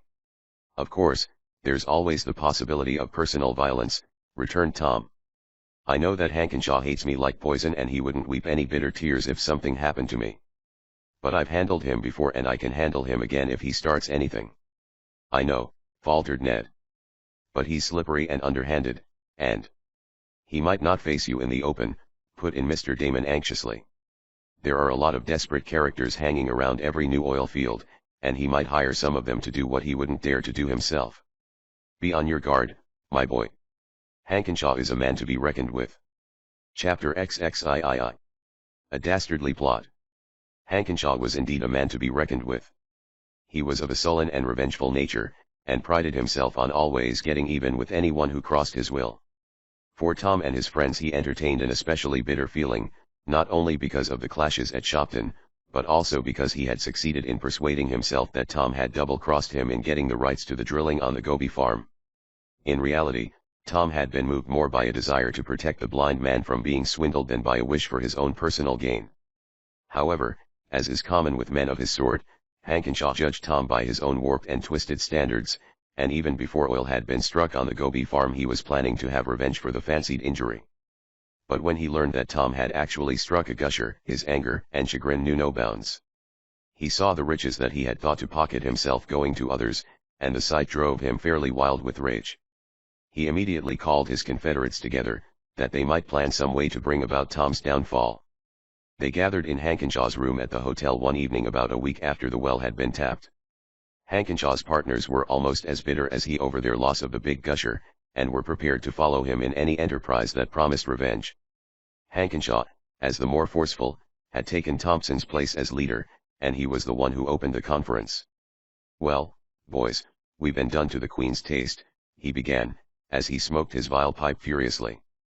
"That cub Tom Swift and his friends have put the kibosh on us good and proper. They've struck oil, and we're left out in the cold when we should be running that gusher ourselves right now. That being the case, are we going to take it lying down like dogs, or are we going to hit back?" And he glanced from one to the other with an ugly scowl on his face. His companions shifted uneasily in their chairs and looked at each other. "I'd like to hit back all right," said Thompson. "But all the same, I do not care to do anything that may land me in jail. I've kept clear of that so far, and I'm not anxious to begin." "I feel the same way," agreed Bragdon. "It's better to be safe than sorry. All the same, Hankenshaw, let's know what you have in mind." Hankenshaw looked at them with a wicked gleam in his close-set eyes. "I'm not so particular as you fellows," he sneered. "When a man has done me an injury, I aim to get even with him, and I am none too squeamish as to how I do it. I've thought up a scheme that will do the trick for us, and there is not enough risk in it even to scare you pikers." "Cut out that rough stuff, Hankenshaw," said Thompson. "That isn't going to get us anywhere. Lay your cards on the table." "All right, then, here's the dope. You both know oil wells, and you know that when a gusher comes in it spreads out over the landscape quite considerable before it's got under control, don't you?" They both nodded, and waited expectantly for him to go on. "I suppose you also know that if an oil well gets a fire, it's a mighty hard thing to put it out, don't you?" Again they nodded, while a gleam of comprehension crept into their eyes. "Well, now, the woods and grass are pretty dry at this season of the year, and if one of us happened to drop a match into the grass when the wind was blowing toward the Gobi farm, I imagine the fire might travel real fast, especially after it reached the oil-soaked belt around the well. What do you think?" And he glanced keenly at his accomplices. Thompson considered for a moment, his brows knitted in a malignant scowl. "When it comes to planning, Hankenshaw," he said, "you're there with the goods. If that well could be set afire we will have taken a good long step toward getting even, and I won't feel so bad about the money we have lost. But as far as the actual work is concerned, count me out of it. Get as many roughnecks together as you need, and I'll bear my share of the expense. I suppose you feel the same way, Bragdon," he added. Bragdon nodded his head. "That's the way I feel about it," he agreed. "But when the thing happens, I am going to be out of town. I'll help bear whatever expense there may be in carrying out the plan. Leave me to hold the bag, Ed." Hankenshaw sneered. "Well, I didn't expect anything else," he added. "You have always looked to me for the rough stuff, but let it go at that. I'll take a chance, play a lone hand." Thompson and Bragdon chose to ignore the slur about their courage, and a conference followed on ways and means. When the gathering broke up it had been agreed that Hankenshaw's nefarious scheme should be put into effect on the first night that conditions were favorable. All unaware of their enemies' plotting, Tom and his companions were exceedingly busy with plans for getting the oil to market. They had already ordered several miles of 8-inch pipe, which they intended to run to Copperhead, the nearest town on the railroad. The time of delivery was uncertain, however, and until the pipe arrived, there was not much that could be done toward developing the well. They had secured a right-of-way for the pipeline over the adjoining farms, and were now anxious to get the oil running. "It won't take us very long to lay the line, once we get the pipe," remarked Tom. "If only we had been absolutely sure that we were going to strike oil, we could have ordered it months ago, and had it here already and waiting now." "Bless my thick skull, that's true, Tom," exclaimed Mr. Damon. But none of us are prophets, an 8-inch pipe isn't the cheapest thing in the world to buy. That's one of the things we simply had to let go until we knew we had the oil to put through it. We don't need to worry, anyway. The main thing is that we've got the oil, and a week or so's delay won't hurt us. It will give us a chance to rest up. Luckily for Tom and his friends, they did not have to have pumping stations, as their well was on comparatively high ground, and there was a continual slope from there to Copperhead. All they had to do was to run their 8-inch pipeline to the town and empty it into a concrete tank. This tank had already been started several days before, and they expected to have it completed by the time they got the oil line connected up. Urgent telegraph and telephone calls hurried up shipments of pipe, and in a few days it began to come in. Tom directed the laying.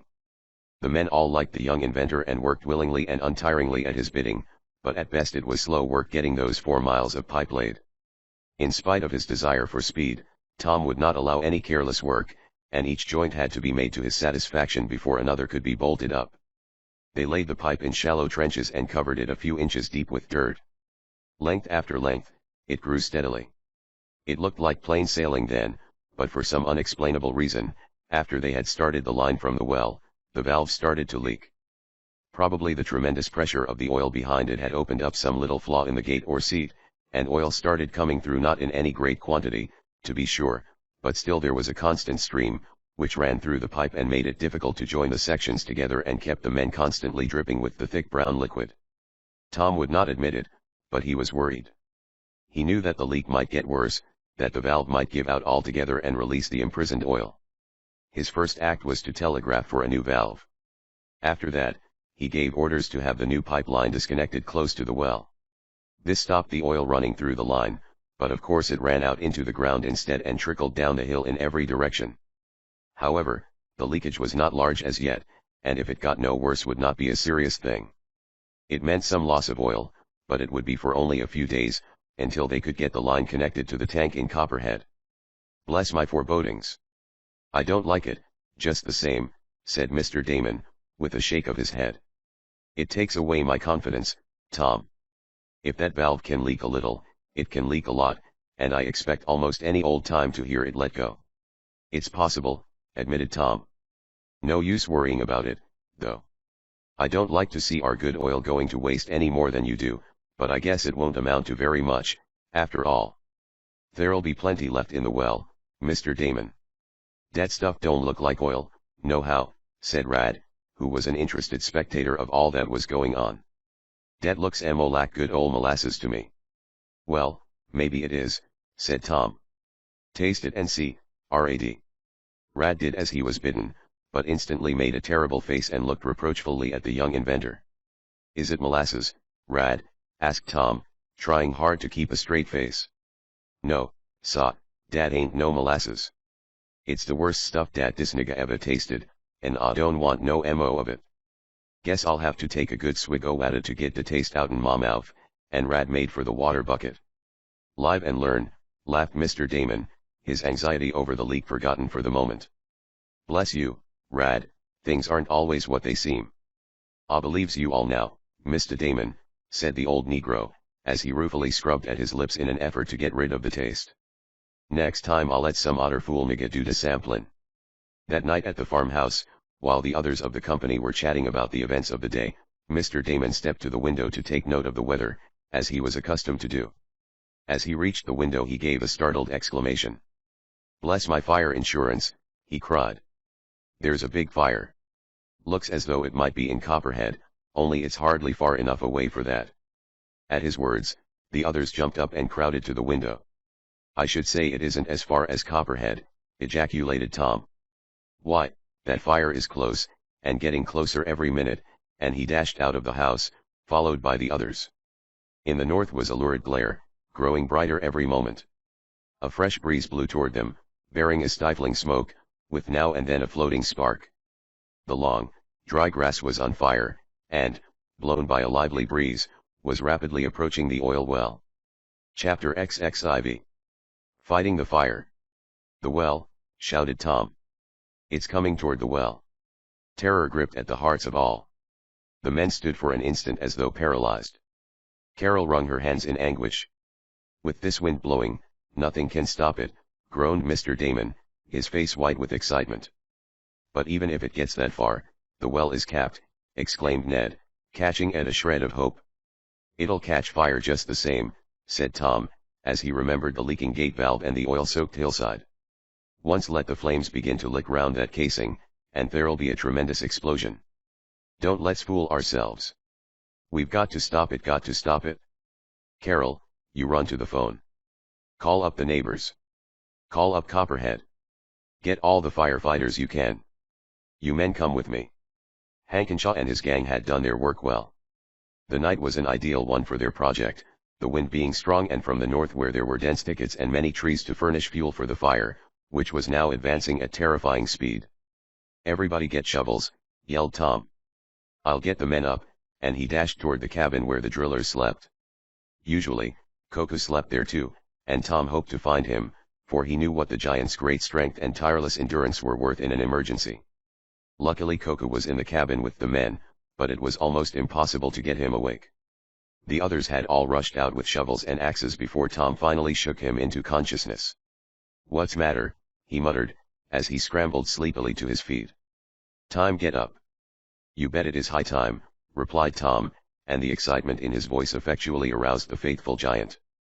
The woods to the north of the oil well are on fire, and the flames are coming toward us fast. We've got to put that fire out, Coco. I do that, declared Coco confidently. Get a shovel and follow me, ordered Tom. You might take an axe along too, he added. The only chance we've got is to clear a space ahead of the flames that they can't jump over. If we can do that, we may save the well yet, and he and Coco started at a fast run toward the oncoming flames. The fire had not yet reached the oil belt, but it was not over a mile from it when the young inventor and his faithful giant arrived on the scene. Everybody that could handle a shovel or an axe was there, but they were working without leadership until Tom arrived.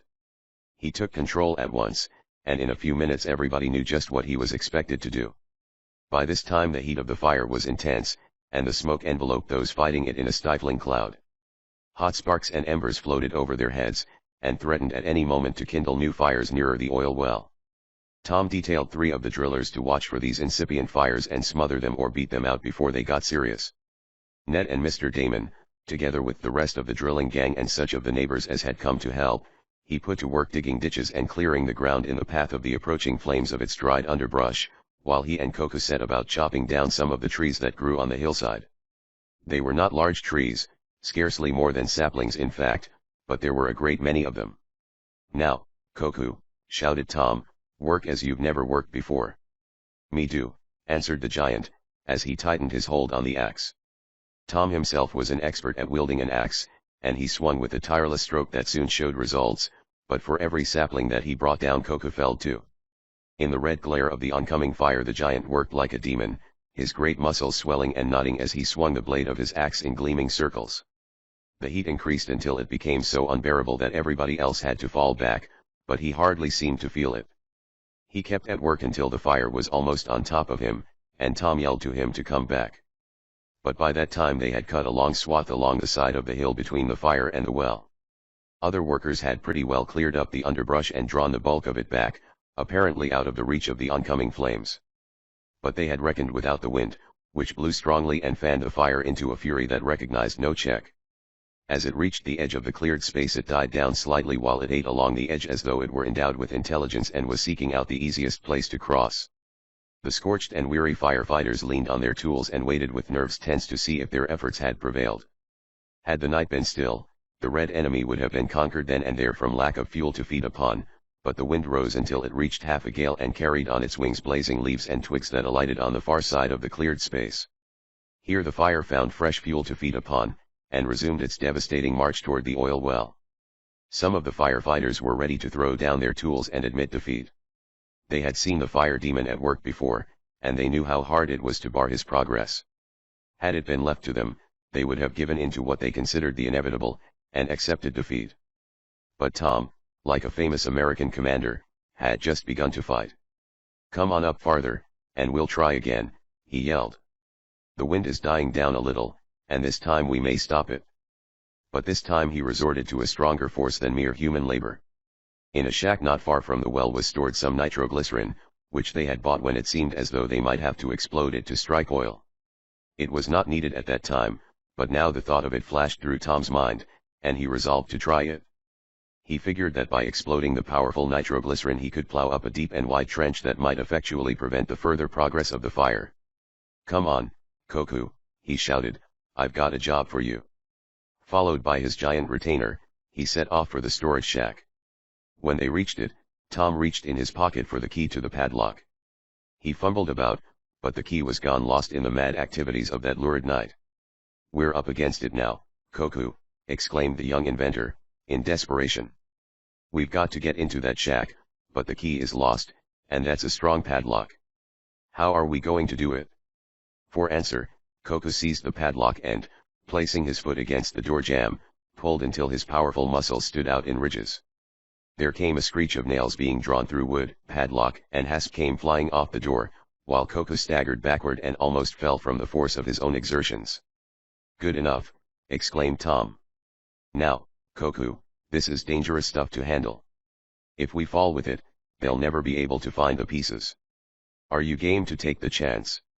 "What you tell me, I do," replied Koku calmly. Each took all of the explosive he could carry and started back toward the fire. It was a terribly dangerous journey, as a fall would spell disaster. The fire gave such a light, however, that they could see as clearly as in daytime, and it was not long before they had the high explosive in place in front of the approaching flames. Then all ran to a safe distance, while Tom set the charge off. There was a terrific roar, and a cloud of gravel, chips, and other debris went flying through the air. When the smoke cleared away, the firefighters saw that they had a broad trench for hundreds of feet in both directions, with sand and gravel heaped up in great piles along its length. It looked as though this would surely stop the fire, and for a time it seemed as though their hopes would be justified. The fire hesitated, and died down until it seemed to be only smoldering. But suddenly a burning tree, almost uprooted by the explosion, toppled across the ditch, and before Tom or any of the others could get to the spot, the fire had taken hold again, and was rapidly spreading. All their work was wasted, and the fire was a good deal nearer the well than when they had started. Still they fought on doggedly, blistered and smoke-begrimed. Carol and other women passed up and down the line with coffee and sandwiches. Tom and Ned were here, there, and everywhere, working feverishly and cheering on the men. "We're goners though, old boy," groaned Ned. "Never say die," panted Tom, feigning a confidence he was far from feeling.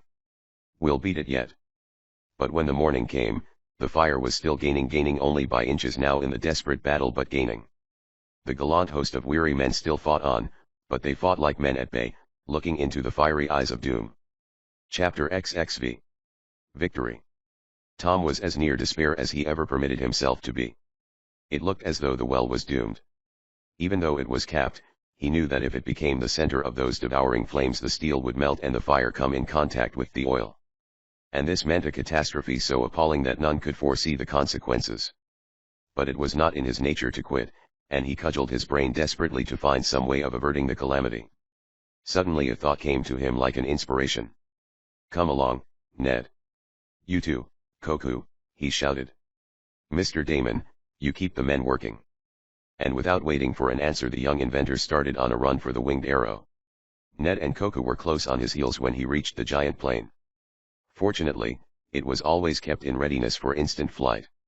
"Jump in," he shouted to his companions, setting the example. He started the engine and the plane soared into the air and turned its nose toward Copperhead. "Ned," he said, "those fire bombs of ours. We shipped a lot of them to southern cities. Which is the nearest town that has some? Think quickly, old boy." Ned caught on to Tom's idea instantly. "We sent a lot of them to Dallas," he replied. "A big shipment went to Wesson and Robbins of that place. No doubt they have some of them on hand." "Good," cried the young inventor. "There's a flying field on the outskirts of that town. I'll let you down as near to Copperhead as possible. You rush to the office and get Wesson and Robbins on the long-distance phone. Tell them to have a dozen of them at the flying field when I get there. I won't wait for you, but put right out for Dallas on the chance. It's nearly 100 miles, but the winged arrow will make it in an hour. You hot-foot it back to the farm, get an auto or a horse and take charge there till I get back. Keep the fire down as much as you can." "I'll do it," said Ned. "Great head, old boy." Good luck. In 2 minutes more they were close to Copperhead. Tom swooped down, let Ned get out, and then with a whiz and a whir rose and made for Dallas. The fire bombs to which Tom referred were of his own invention and had achieved such remarkable results that they had been adopted by fire departments all over the United States. They contained chemicals of which Tom held the secret that were of wonderful efficiency in extinguishing fire. Tom had demonstrated their value on many occasions, notably when he had saved a great office building in a city not far from Shopton by dropping from an airplane the bombs containing the chemicals directly on the apparently doomed building, as narrated in the volume of the series entitled, Tom Swift Among the Firefighters. Tom's mind was a tumult of stormy thoughts. Would Wesson and Robbins have the bombs? Would Ned be able to get his message through in time? Even if these things went smoothly, would he get back before the flames reached the well, making all his efforts go for naught? But he did not let these thoughts take his mind off the plane. This was vital. If the plane broke down, all hope would be gone. So he urged and coaxed the plane along, pressing it to the utmost speed he dared. This was a race against fire, a race against time. Before long he could see the towers and steeples of the city in the distance. He neared it rapidly, straining his eyes to catch sight of the flying field with its white signals for the guidance of airmen. Yes, there it was, and luckily on this side of the city. He swooped down and made his landing in close proximity to a loaded truck that he guessed might contain the bombs. As he jumped out and ran toward it, he saw with a thrill of exultation the name of Wesson and Robbins on the truck. Ned had got the message through. Good old Ned. It was the work of only a few minutes with the aid of Koku and the two burly truckmen to get the bombs transferred to the plane. And Tom blessed his stars that he had brought the big plane south with him instead of one of his smaller airships. With a hurried word of thanks, Tom jumped into his seat and started on his homeward journey. On the way he instructed Koku to hold himself in readiness to drop the bombs when he should give the word. In less than an hour, which seemed to him like an eternity, he had passed Copperhead. He had been straining his ears for the sound of an explosion and thanked heaven when it failed to come. But the angry glare that grew more vivid as he approached told him that the fire demon was still trying to get at its prey. In another minute or two he was circling above the Gobi farm. Beneath him he could see men running for cover. He knew that Ned had seen him coming, and had ordered the men to disperse so that they would escape danger from the falling bombs. He could see the flames eating their way ruthlessly toward the well, and only a few yards away from it. He steadied the airplane as nearly above the flames as possible. Koku was holding one of the bombs in readiness. Now, cried Tom, and the giant dropped the bomb. It fell about 100 feet from the well, right in the midst of a seething cauldron of flame. The effect was instantaneous. The fire died out in a twinkling. For a wide area the red turned to black. Even the smoke disappeared and was replaced by a cloud of vapor that was slowly dissipated. They were too high to hear the cheers that rose from the firefighters looking on, but Tom could see them waving their hats and hands and jumping up and down like mad. Koku held another bomb poised aloft, and again at a signal from Tom he let it fall. It struck in a different place this time, but with the same result. In the vicinity where it struck, the flames went out as though some wizard had turned a switch and extinguished them. Several times this was repeated until Tom saw that the flames had been definitely conquered. Only little scattered patches were left, and these could easily be put out by hand. The young inventor had won the fight. Only when he was sure of this did he swoop down to his usual landing place and get out, to be overwhelmed with cheers and handshakings and thumpings by Ned and Mr. Damon and the host of grimy firefighters with blackened hands and faces, all of them almost crazy with joy. What little was left to do was quickly done, and before long every spark had been extinguished. The well was saved. It was a tired but happy group that sat in the living room of the Gobi farmhouse that night. Mr. Gobi's face was beaming. Mr. Damon was blessing everything and everybody. In the kitchen, Koku was boasting of his exploits and Rad was belittling them, the only thing on which they agreed being that although there were some great men in the world, there was none so great as Moss Tom. Suddenly the door of the living room was flung open and a stalwart young fellow rushed in. Everyone looked up, startled by the unceremonious irruption. Carol sprang to her feet with a joyous cry, ran toward the newcomer, and threw her arms about his neck. "Oh, father," she cried, "it's Hit. It's brother. He's come back to us." The blind man tried to rise, but fell back in his chair. The next instant his son and daughter were beside him and he folded them in his arms. Tom rose, followed by Ned and Mr. Damon, and tiptoed into the adjoining room, leaving the reunited family to themselves. But they were called back before long, and Tom and Ned were overwhelmed with thanks by Hit Goby for the way they had rescued him from death. "And he's going to stay at home with us now for good," announced Carol happily. Probably there was no happier home in Texas that night than the Goby farmhouse. Carol was in the seventh heaven of delight, her father's face was radiant, Hit Goby was joyous. The happiness of the others, while perhaps not so rapturous, was not less real.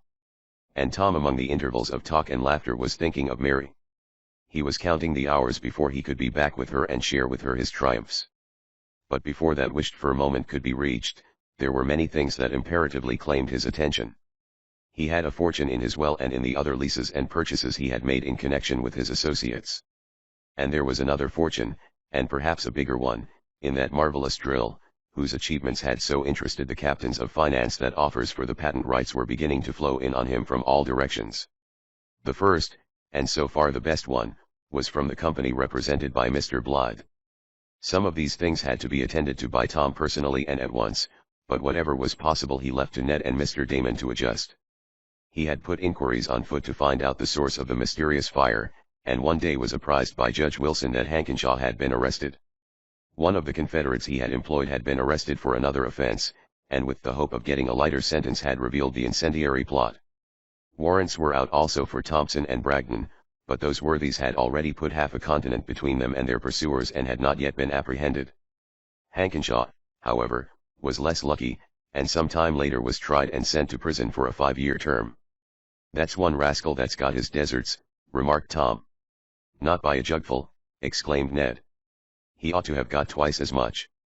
"Bless my lockstep," snorted Mr. Damon. "They should have sent him up for life." "Oh, well, who cares?" Tom summed it up. "The main thing is that he didn't get away with it. We won out. The whole thing's been a great adventure. The Goby family could not get over what Tom had done for them.